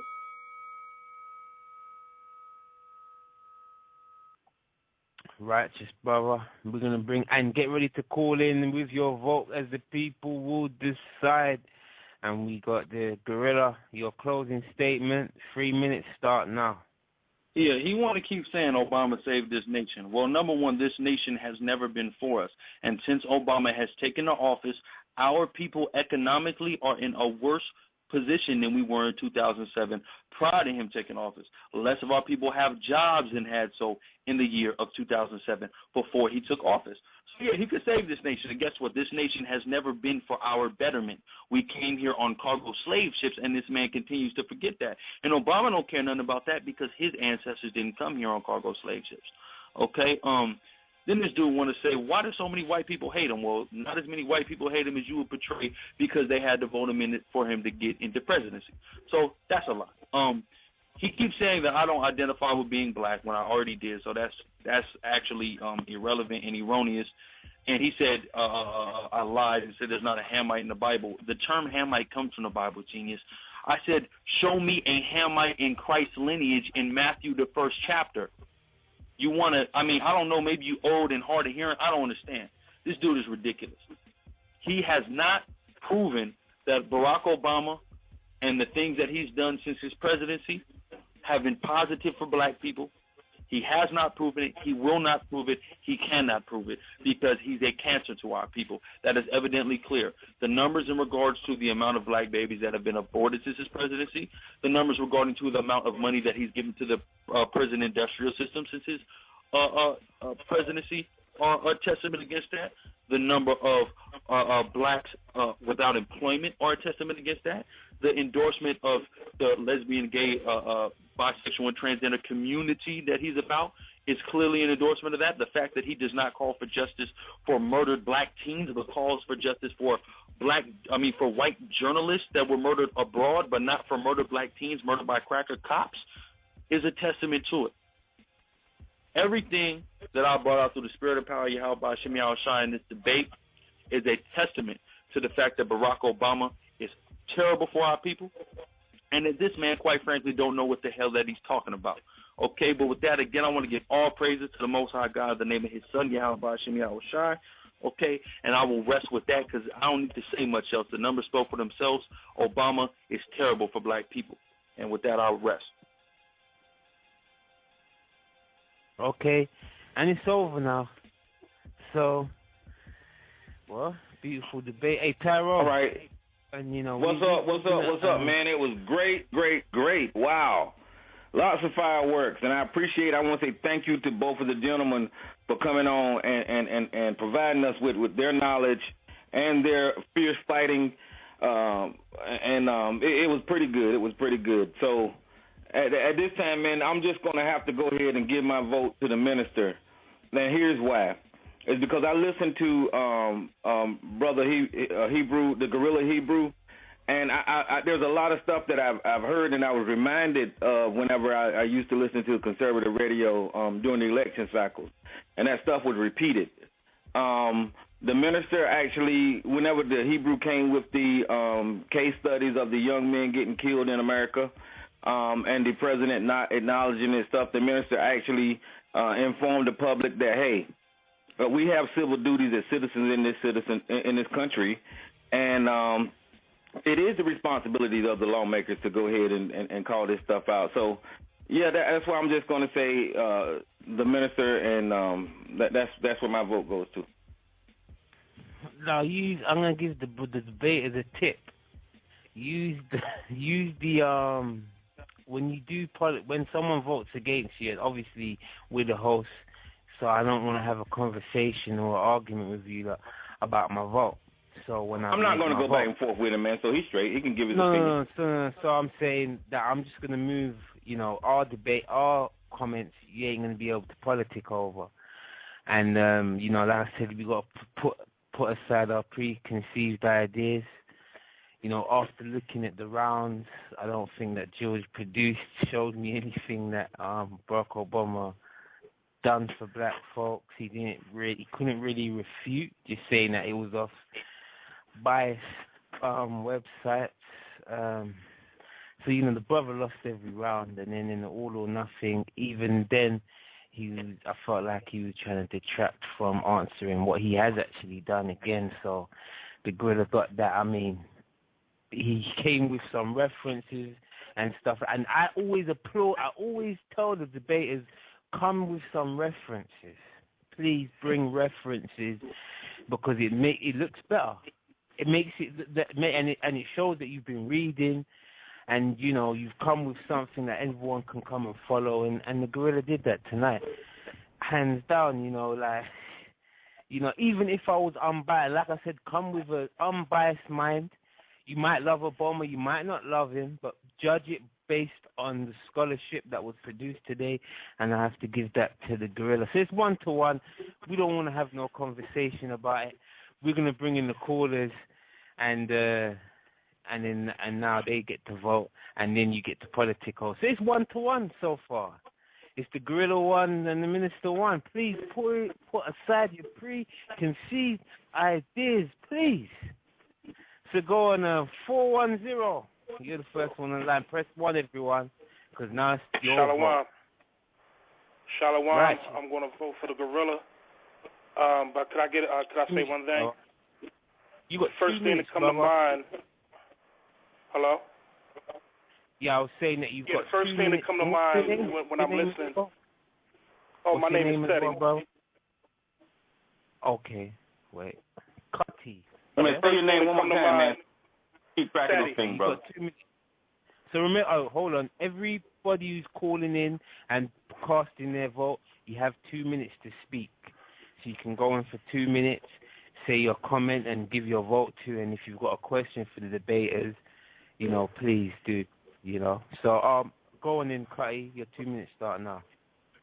Yes, my name is Teddy. I'm calling in. I'm voting for the Gorilla Hebrew. But the first thing that come to mind when I'm listening to this guy, Mr. Sharp and Ruckus, is Matthew 9:17. Neither do men put new wine into old bottles, else the bottles break, and the wine runneth out, and the bottles perish. But they put new wine into new bottles, and both are preserved. This guy is poorly trained in double speaking. And another thing that come to mind is Revelations 18:3. For all nations have drunk of the wine of the wrath of her, fornication, and the kings of the earth committed fornication with her, and the merchants of the earth are watered rich through. The abundance of her delicacies were biblically, and does Jehovah does Yahweh say to vote? When the cameras are off, there's no such thing as Republicans or Democrats, but a dictatorship and a new age Caesar. So I don't know what this guy's talking about. Obama didn't even speak up for Oscar Grant when he got killed. But he want to pour this philosophy and think the caller's going to ride with him because he's trying to slander a guy's character and didn't do one thing to prove that Obama is good for black people. And that's all I got to say. Shalom out. Okay, righteous brother, just stay on the line. I'm going to put you on mute and I'm going to give the minister 2 minutes to speak on that, brother. It's 2-1. Go on, brother. Yeah. I will mention some reasons why that I did not, for lack of time and trying to address all the other things that the brother was talking about. President Obama initiated the Young Black Youth Initiative at the White House, where he has commissioned the White House, because he's doing a lot of things on his own because he can't get support from the racist Republicans, where he has young black men from Chicago and from many other inner cities, and they're taking these, allowing these young men to be hooked up with national executives and corporations to take them out of the ghetto, them and show them a different world. And if you guys don't know anything about that, and if you all missed that on TV, please go on YouTube or on the internet and look up the Young Black Male Initiative that Barack Obama has started. And also in reference to George Zimmerman. George Zimmerman is being investigated by the Justice Department right now.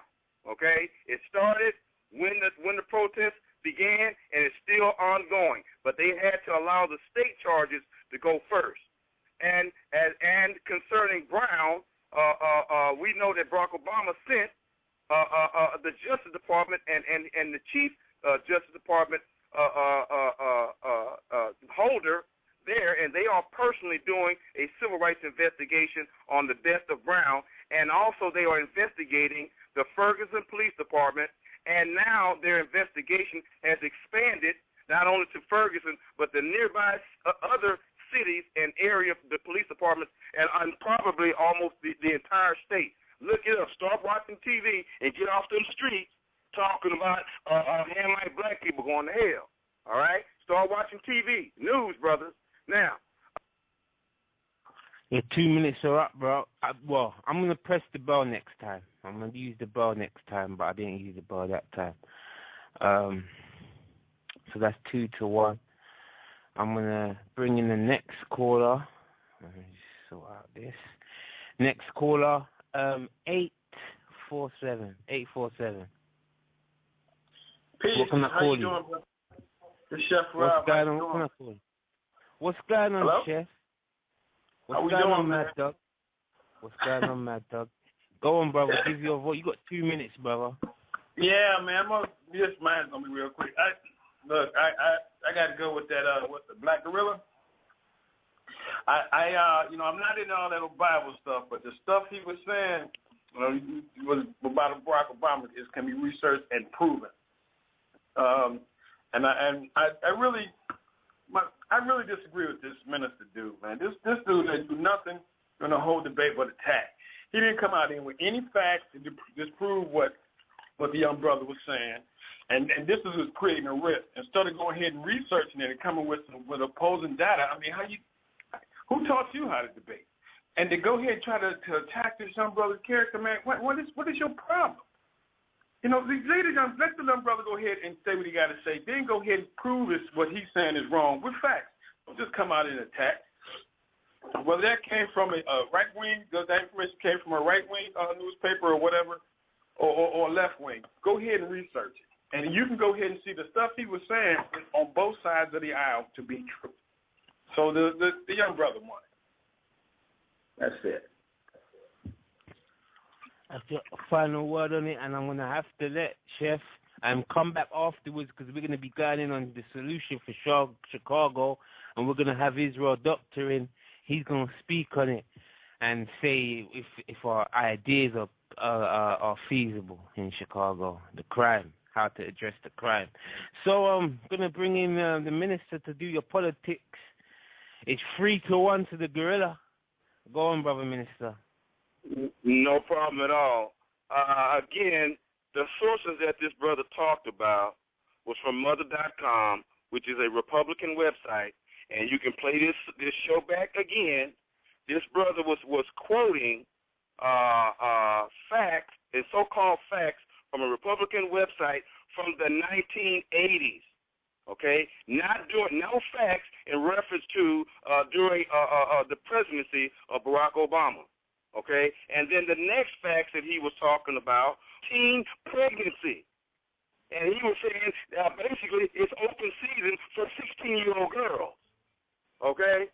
See, that's how, brother, that's how silly you are, sitting up here agreeing with a man who says that it's okay and it's open season for your 16-year-old daughter and 16-year-old females, bro. Something is wrong with you, brother. You talking about something wrong with me.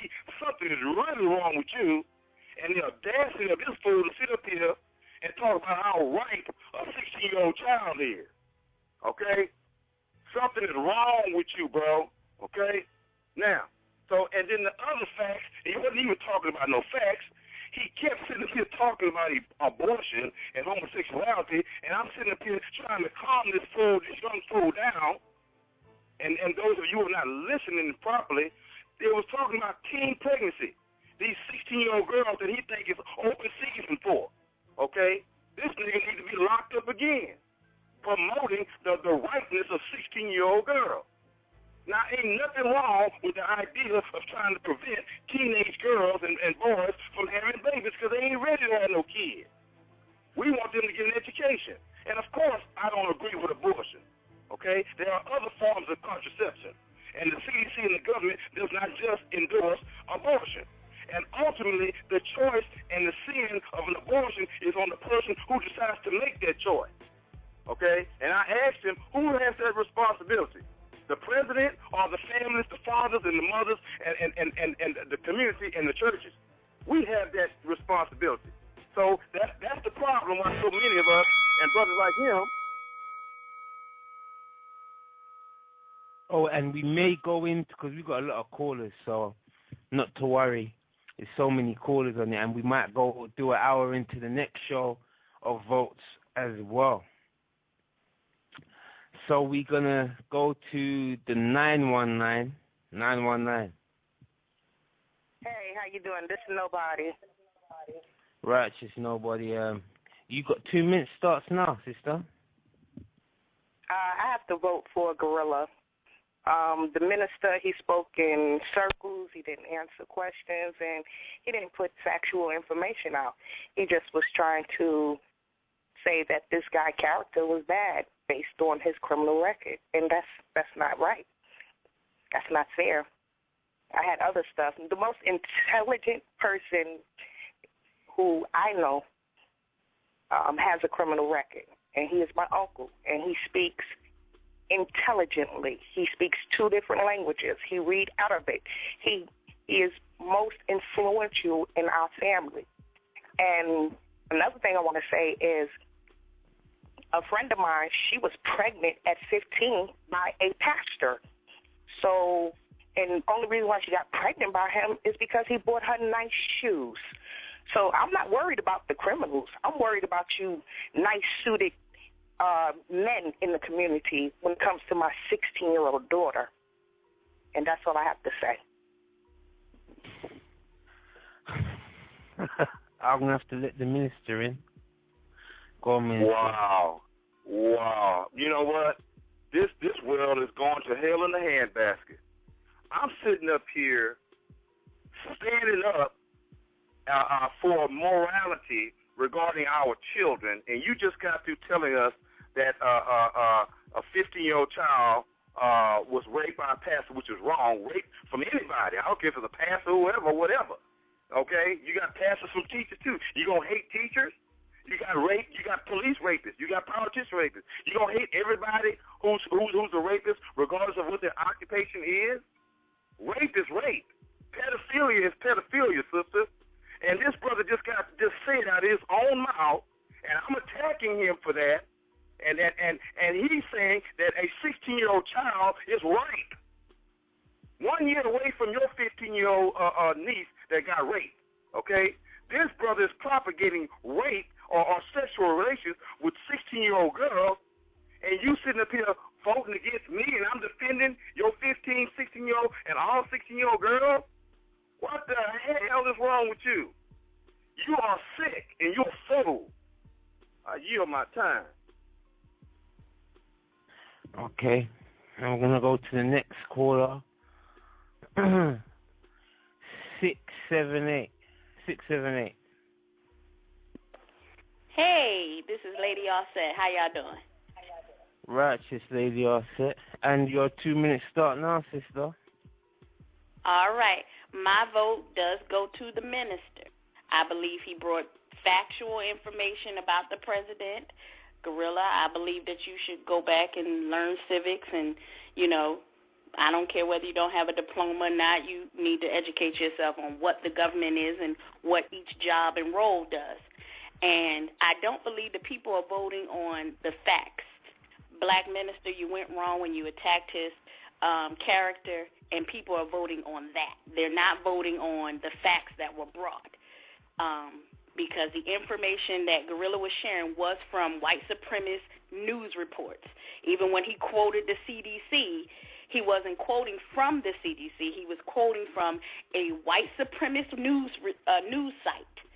And they gave their opinion on Obama and teen pregnancy that he's against. He's not against abortions or for abortions. It's about teen pregnancy. And other than that, you both did a great job. Just stop with the personal attacks. And I guess I yield. All right, thank you, lady. You got 4-2 because that's what I got.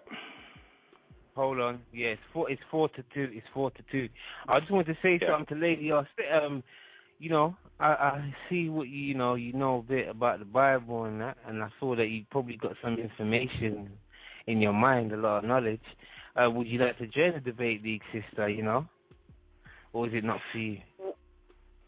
Well, I don't think the Bible should have been brought into the debate at all. I did study Christianity and went to a Christian college, but I don't think it should have been brought into the debate. Like they said, separates the state from the church. No. I was talking to you about... Lady Offset, this is a proposition from the TRS debate team council asking you to join the debate league. Oh, I misunderstood. Hell no. Yes, lady. Well, the mental octagon ain't for everyone. But go on, Gorilla. Your 2 minutes start now, brother. So what Lady Offset did was one of the same things that the minister did, was single out one of my sources. I brought sources that were both Republican and Democrat. I brought sources that were written by black publications and white publications. And the key thing that I keyed in on the sources were the statistics and the numbers that were verified by the government agency. I then went and re-verified these numbers through things like the Department of Labor, which is a government agency headed by, under the Obama administration, as I did under the CDC, something headed by the Obama administration. Now, that publication might be ran by somebody, that's fine. The numbers are what I keyed in on. The number of black people unemployed has only increased since the Obama administration. The number of black abortions and the endorsement of black abortions and campaigns targeted to young black girls to abort their babies have increased since the Obama administration. That's the point. Again, I didn't sit here and say Obama was going to have to make these things illegal or anything like that, but it's the fact that he endorses these mechanisms of white supremacy. That's what the issue was with. Of course, Barack Obama can't necessarily snap his fingers and make abortion illegal, but he sure can speak against it. Instead, he endorses it and speaks for it. The jobs that he created put 42% of sisters like yourself, Lady Offset, out of work. Okay, so these are what I keyed in on, and these are the facts that we have to pay the closest attention to. The facts and the numbers do not lie. A white supremacist opinion can lie. A black supremacist opinion can lie. Hell, a neutral opinion can lie. But those numbers about the black people without jobs and black women aborting their children are real, and they are only on the rise since Obama's tenure. And that's all I want to say. Right on time, brother. Right on time. So, it's the Black Jesus Minister 2 and the Gorilla 4. So far, and we're going to let him soul of mind another brother, and a brother's so dangerous, you may not even make it past the weighing. Soul of mind, your time, you get 2 minutes starting now, brother. Peace. What's going on? I'm on? You're on, brother. Yeah, I gotta, goddamn, because, he's going to get this whole 2 minutes. I got to go with, obviously, without a question, I'm going with Gorilla Hebrew. Yeah, because, like what the callers that had sent said, he presented the information. The brother wasn't even on topic. He wasn't even on topic. He just was kind of just spewing just a lot of rhetoric. Wasn't really saying anything pertaining to the topic of the debate. I did not hear not one thing reason that he gave of Obama doing anything good for black people. You're talking about a man who is responsible for the ousting of Muammar Gaddafi. Now, I know it's some things that I disagree with Gaddafi on, but one thing he was trying to do was create a united Africa. He was trying to create their own currency, which would have been very beneficial to Africa, create their own, telecommunications line. And he was against that. You know what I'm saying? He was the one who authorized the United Nations to go in there and oust them and assassinate Gaddafi. He's against Africa. How can you vote for a person? And even when, the black Caucasians or the black caucus, he was even against a lot of things that they were saying, even to the point where the Jews, he's for the gays, he's for the Jews. But when the black caucus was talking about reparations, he referred to them as complaining. And you see how he was going in on the black caucus, but with all these other groups, he was all trying to be politically correct and shit. He's a nigger, and anybody who try to follow Obama is the white man's nigger too, and that's what that preacher dude is. He's the white man's nigger. You know what I mean? He's sitting up here trying to defend. I gotta let the man and come back afterwards, brother. Because we having a show, how to clean up the crime in Chicago with Israel Doctrine. And I'm going to let in the minister speak on that. It's 5-2 now, brother, against you. Put out some truth, my brother. Go on, black minister. Yeah, well, first of all, let me say this. You know what? This thing can go up to 10-2, 20-2. This world is sick, and a lot of you people are proof that you all are spiritually and mentally are some degenerate, sick freaks, okay? The minute that this man, this gorilla, sat up here and said out of his mouth that it is open season for fertile 16-year-old girls, you sick fools, just on that alone, should dismiss this clown, okay? And see, and this is how Negroes get caught up in cults, in stupidity, in ridiculousness, and all kinds of craziness, okay? You can sit up here and sympathize with somebody who has smooth words and not use your common sense, because everything that he's talked about is a lie. He talked about statistics from 1980. He talks about abortion and homosexuality, which would still rise and would still exist if Obama was not in office, okay?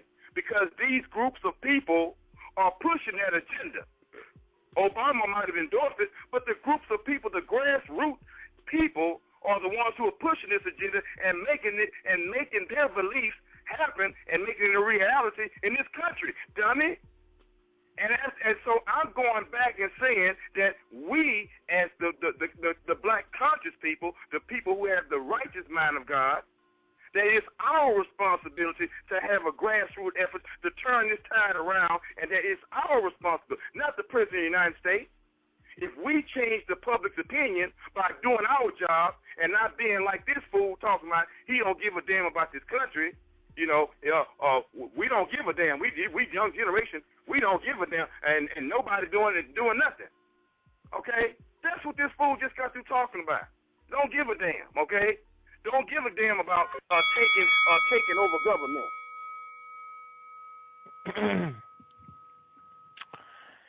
Good.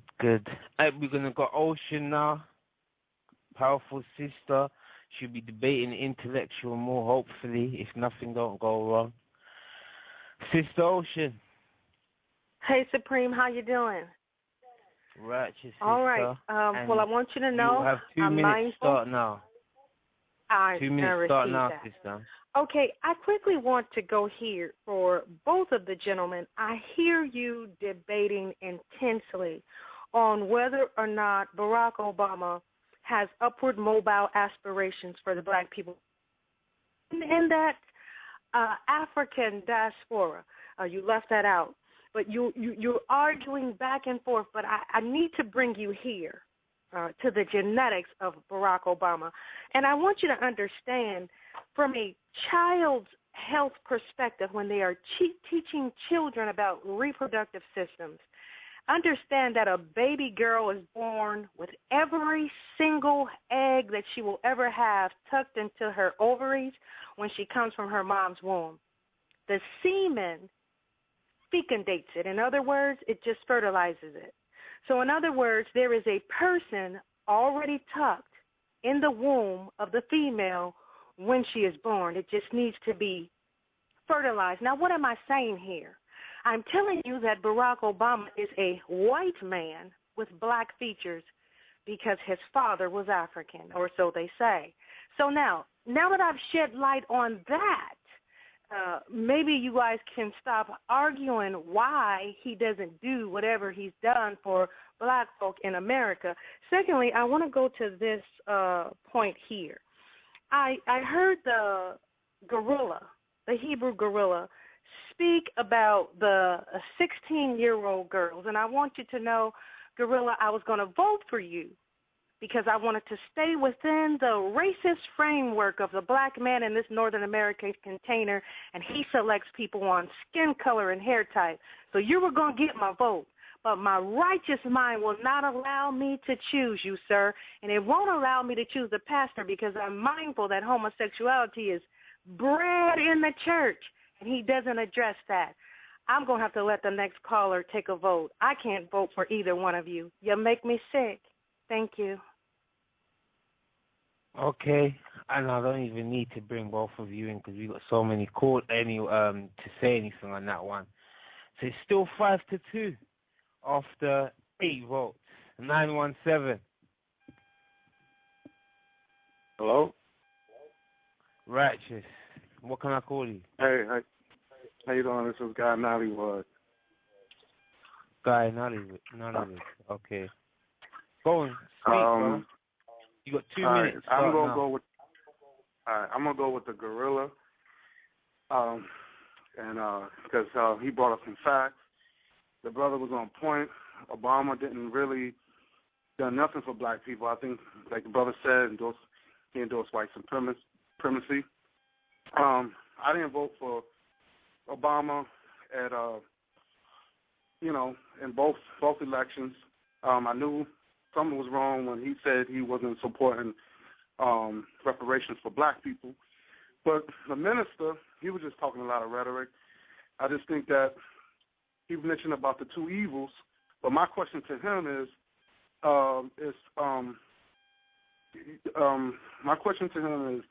has evil ever made his life better?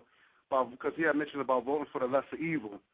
And talk about the Virgin Mary, who was also 14. She was married to Joseph. Not Joseph. Joseph. Is Joseph is a? Do you think Joseph is a sick dude for messing with a 14-year-old kid, Mary? I don't know. You know, I was wanting him to answer those questions.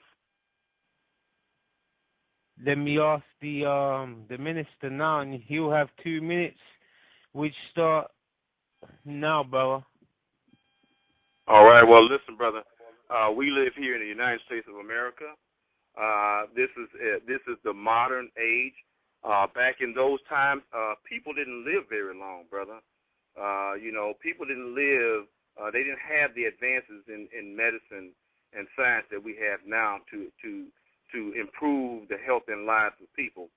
And the culture of this modern society, as opposed to the ancient society, people had to grow up and do things faster and earlier to survive.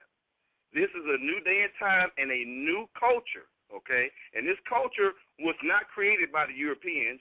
This culture was created, this original culture was copied, and the educational system was copied from Africa, okay?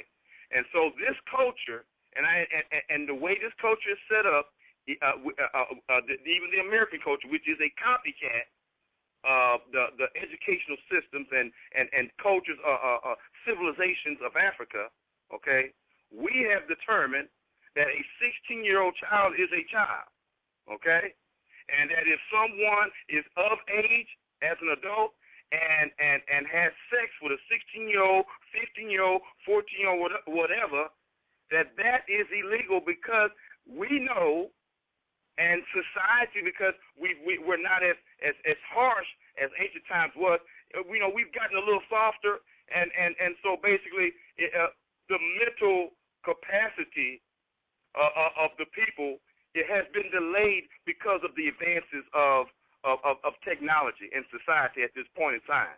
Okay, so you cannot sit up here and tell me that and convince me that a 15 or 16-year-old child, okay, is an adult. You're not going to do that, brother. See, what we have here is a ring of pedophiles coming on here and who would willingly give a 16-year-old child to a guerrilla Hebrew who needs to be locked up.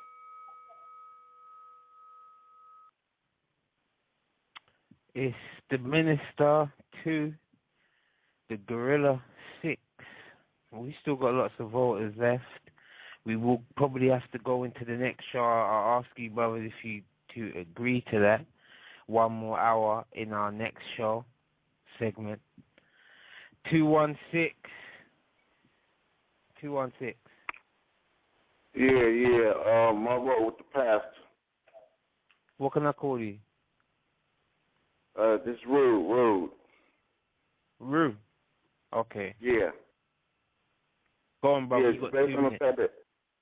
Go ahead. Yeah, based on the fact that it's personal choice you make when you want to be homosexual or even have an abortion. So it's like it's a personal choice in my belief. You know what I'm saying? So you really can't. I can't put that on one man and he's gonna fix everything by saying a couple words and say that's gonna solve everything. I'm done. Okay, brother. Well, Gorilla, you can speak on it. 6-3. It's 6-3 right now. So, Ruth, I'm going to mute you, and I'm going to have to bring in the Gorilla. Where's the Gorilla? Oh, here you are. Your 2 minutes start now, brother. Yeah, that's ridiculous. People make their own choice to be gay. I never disputed that. I am only speaking about the fact that he endorses these things and he supports these things and has made himself an ambassador on behalf of these things, which only perpetuates homosexuality and genocide within our communities, to see such an influential leader as the president endorse and condone and co-sign these things. Anybody who is making the statements as he did or as the minister did is lacking a comprehension in the statements that I've been making and the facts that I've been bringing out. And you need to take more time actually understanding what I'm saying and the point I'm making, that Barack Obama endorses these things, which perpetuates these things amongst our people, being the fact that he is a black man and he is of such high influence. Okay, but that's all I got to say. Okay, 6-3. And I'm going to bring in the 206. 206. Yeah, I'm on the line. Yeah, what can I call you? Yeah, call me Haka. Haka Gawayam. Okay, your 2 minutes start now, brother. Hey, shalom to all the people out there, brothers and sisters.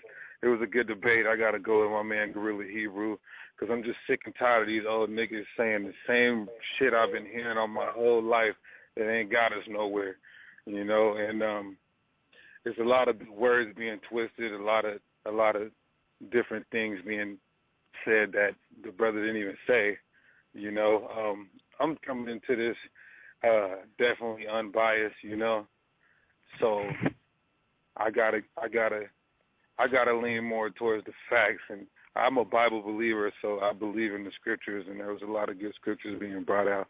I heard the minister say that we're living in a new era. He's supposed to be a minister or a pastor. The Bible said the Lord don't change, so do we change with the times? Does the times change back to the Most High, or how does that work if you're really a Bible believer? And that's all I got to say. I got to say shout out to my brothers and sisters all over the UK, London, England. I fucks with you guys, all right? Shalom. Righteous, brother. And I'm going to bring in the gorilla. I'm going to bring in the black minister, the black Jesus minister, one of the most powerful doctrines on our planet right now. Go on, minister. Peace. Okay. See, now my whole point is that this brother, he wants to sit up here. The topic is Obama good for black people? Okay. Now there are issues such as abortion and homosexuality that we all agree on and that I agree on is not good for black people. Okay. Now with anybody, you got to weigh the good and the bad because there is nobody who's all good. Okay. We have all sinned and made mistakes and decisions that are not conducive with the Bible, and that includes the President of the United States, who is making a mistake endorsing homosexuality and abortion. Now, just like the rest of us have made a mistake, he has a right to come to the light and have an opportunity to come to the light and change his opinion, because he just recently decided to support gay marriages the middle of last year. He was struggling with that, okay? And I'm praying that he will struggle with it again and change his mind. Now let's talk about the man being president of the United States, okay?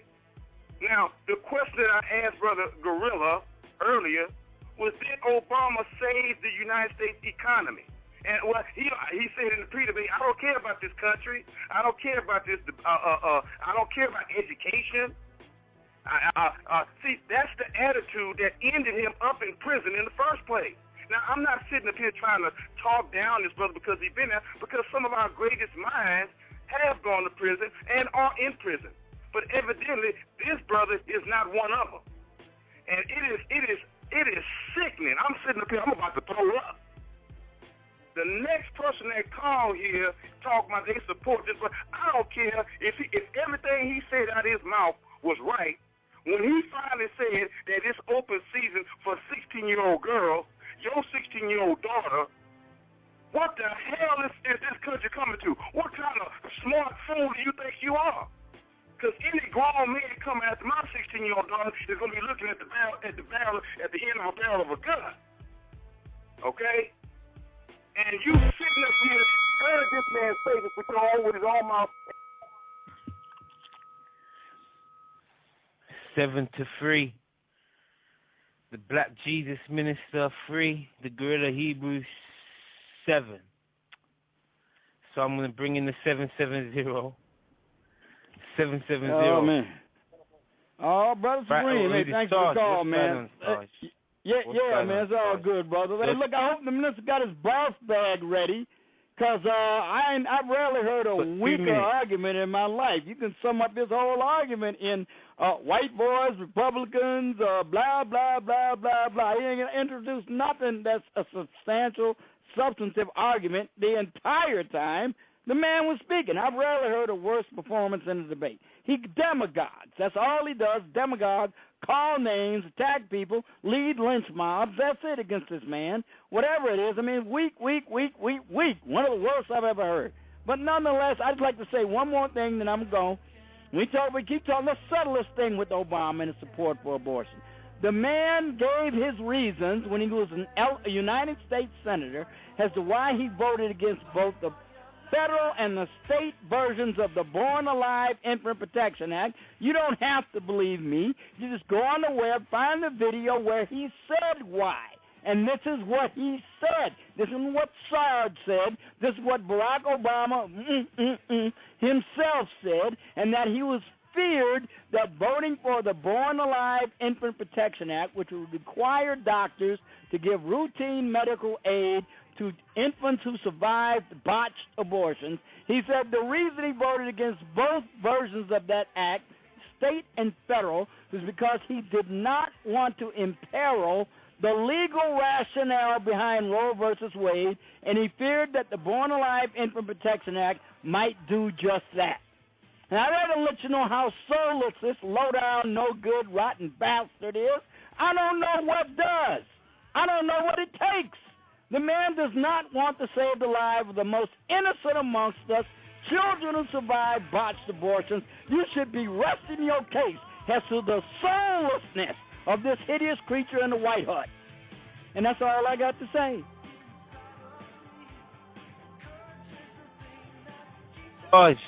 Sarge, the All-American. Those are your final words, brother.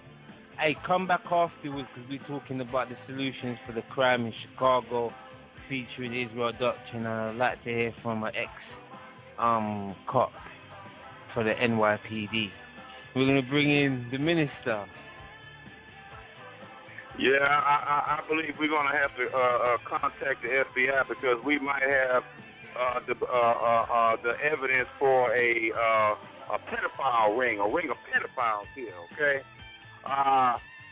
If somebody sits up here and say 1 + 1 is 2 and they can speak so-called truth all day long, but as soon as that devil sits up there, that smart devil sits up there and says that it's open season on 16-year-old girls and 16-year-old daughters, oh, brother, my support for you stops right there. You are a devil. And to the sister that talked, that they called Miss Sister Ocean, who called in earlier and said that she wouldn't vote for me because homosexuality is in the church, sweetheart, wake up. Homosexuality is everywhere. It's not just in the church, okay? And so, and there are righteous people who are in the church who are opposing it, but just because it's there and just because homosexuals are in every facet of life, are you going to sit up here and condemn every institution that has homosexuals in it? Or are you going to be bold, or are you just going to run your mouth just like this brother doing? He ain't doing nothing for the community, just running his mouth and talking about and spreading his philosophy that it's open season on 16-year-old girls. And you fools ain't got the gall. You a man? Are there some real men on here who going to stand up to this pedophilia, okay, saying that it's open season on 16-year-old girls? Is there going to be a real woman who's going to call in and stand up for that? Am I going to be the only one? If I have to be, I'll do that. I don't care what the school is. Because, see, I'm the true minister, okay? And I'm the true believer in God, all right? Because pedophilia, and see, there is no open season on those 16-year-old girls. Hey, Tyrone, I think you should give a little announcement that we're going into the next show and the number for everyone. If you got anything to say. All right. Did you schedule it already, man? Okay. Shoot. Yeah, ladies and gentlemen, we're getting ready to go into the next show. All you do is call the same number back. We're going to shoot right now. It look like it's 8 to 3. Am I right? Or did I get it wrong? 1, 2, 3, 4, 5, 7, 8. 8 to 3. The Gorilla Hebrew is in the lead, but if you guys call back in and continue to vote, like Supreme said, this thing can go either way. There's a lot of people on the line. Jesus, we meant to get to all of you guys, but we couldn't during this time period. But please call back in the next hour so we can get all these votes counted, so we can have totality in our ruling here. But yeah, that's it, man. You want to for the next 11 minutes? You gonna continue to vote? Yeah, we're going to do another hour of voting. I just want to ask the Gorilla, are you still down, my brother? Because I know you're scheduled for 3 hours. Are you okay with going into another hour in our next show of votes?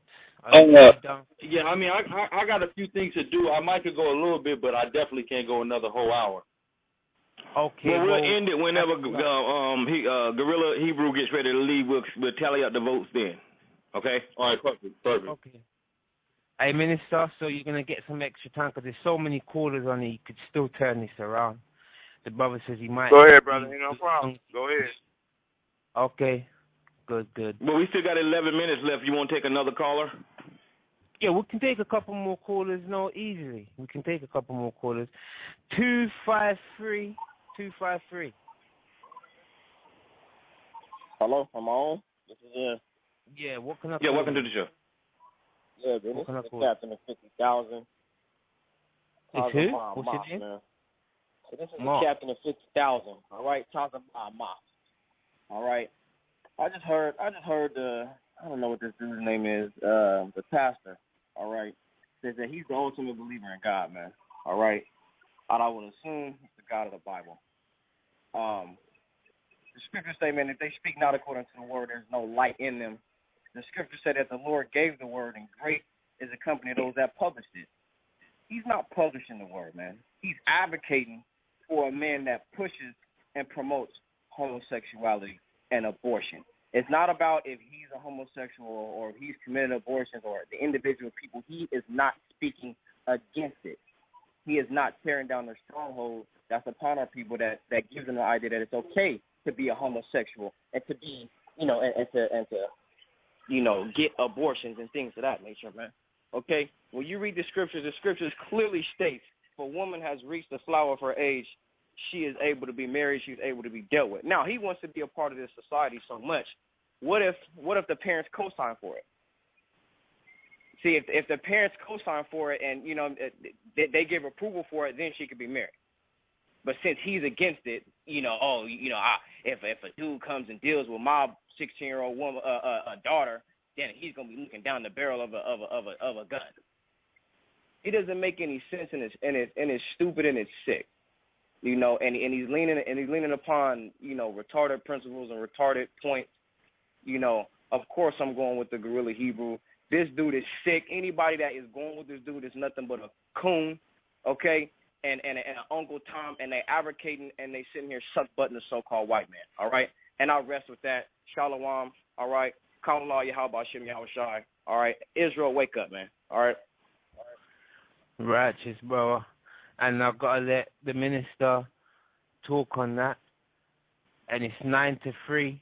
He's still got plenty of votes. I think these Hebrews are exposing themselves for what they are. I hope you all are paying attention. I think I really am going to have to contact the FBI or somebody to look into your organization, because I am convinced that you guys are a crew of pedophiles, okay? Because I don't believe that you just stop at 16. So, see, if you're going for 16, all right, you're going for 15. What's wrong with 15? And if you're going for 15, what's wrong with 14? You Negroes are some pedophiles, man. Okay? So now, evidently, we got some sick people in this world, because you have some non-Hebrews coming in, calling and supporting you guys on that.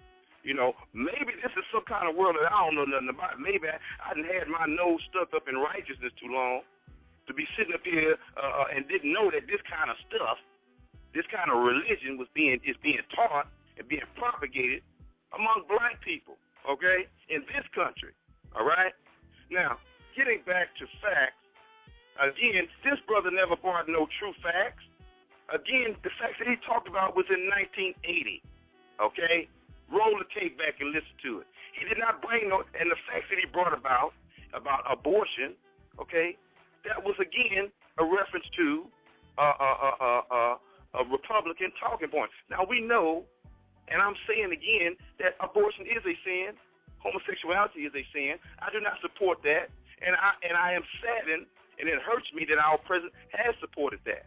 But we cannot overlook the fact that white supremacy has wanted our president to fail as a president. Whether you agree he did something for black people or not, they wanted him to fail, so that it would support the belief in white supremacy. Obama succeeded as president. I'm looking here at the database for the Bureau of Labor and Statistics from at 2004. We could be able to make one more, and people who have voted already, please don't be selfish and not and call in. I mean, and press 1 for the next call, so we can get through them quick. 832. Shalom. It's Tazapanya. Righteous, brother. Shalom. What's your name? What can I call you? Man. Tazapanya. Okay, go on, bro. I'm all the way out here from Houston, Texas, man. All right, I got to give my vote to the Gorilla Hebrew once again, man, because this guy, this black minister Jesus guy, man, he's Uncle Tom, man. He's talking about us as a nation of as a whole. What about our people that are convicted felons? Are they X'd out? That includes the whole nation. We the young generation have sense that old guys like the minister have no forgiveness for his own people. Yet he lifts up the representatives of our people. How backwards is that? That guy's a joke. He's spending his whole time on this debate trying to antagonize the brother Alazar's character instead of debate. Now you're talking about does he have 2 baby mamas? You're a joke. Didn't Moses have 2 baby mamas? What's his real name? When Jacob's name was changed to Israel, did he go to court to make it official? Who's the real coon? Wasn't the Messiah cast into prison? Wasn't Paul a murderer, which will make him by today's standards a felon? You're lost in the political realm, all right?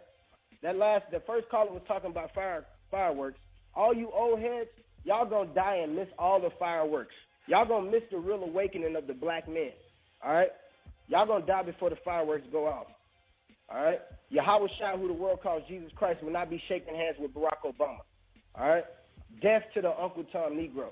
And with that, I rest.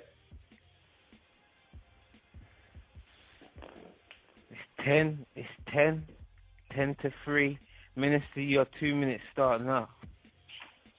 Okay, no problem. I was leaving off with the Bureau of Labor Statistics.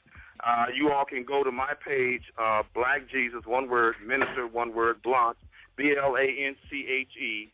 And I'm looking at the Bureau of Labor Statistics unemployment rates for 2004 all the way to 2014. At 2004, the unemployment rate was below 6 million. All right, so it looks like it might have been maybe 5 or something like that. And then, and at 2007,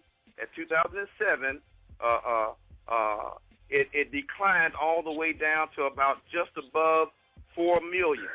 All right, in 2007. Now, and Barack Obama shows here at 2008, the unemployment rate went up. Now, then this is again as a result of Obama take at the beginning. The percent or rate of years and over seasonally adjusted. Okay, and then from 2008, the unemployment shot up sharply in a 1 year period, and it shot up all the way to 10 million. Now it shot. Now from 2008 to 2009, that sharp increase from 5 million to 10 million. We cannot put that on Obama. That was the result of the crash that was caused by Bush. And then at around about the middle of 2009, the unemployment rate has steadily gone down.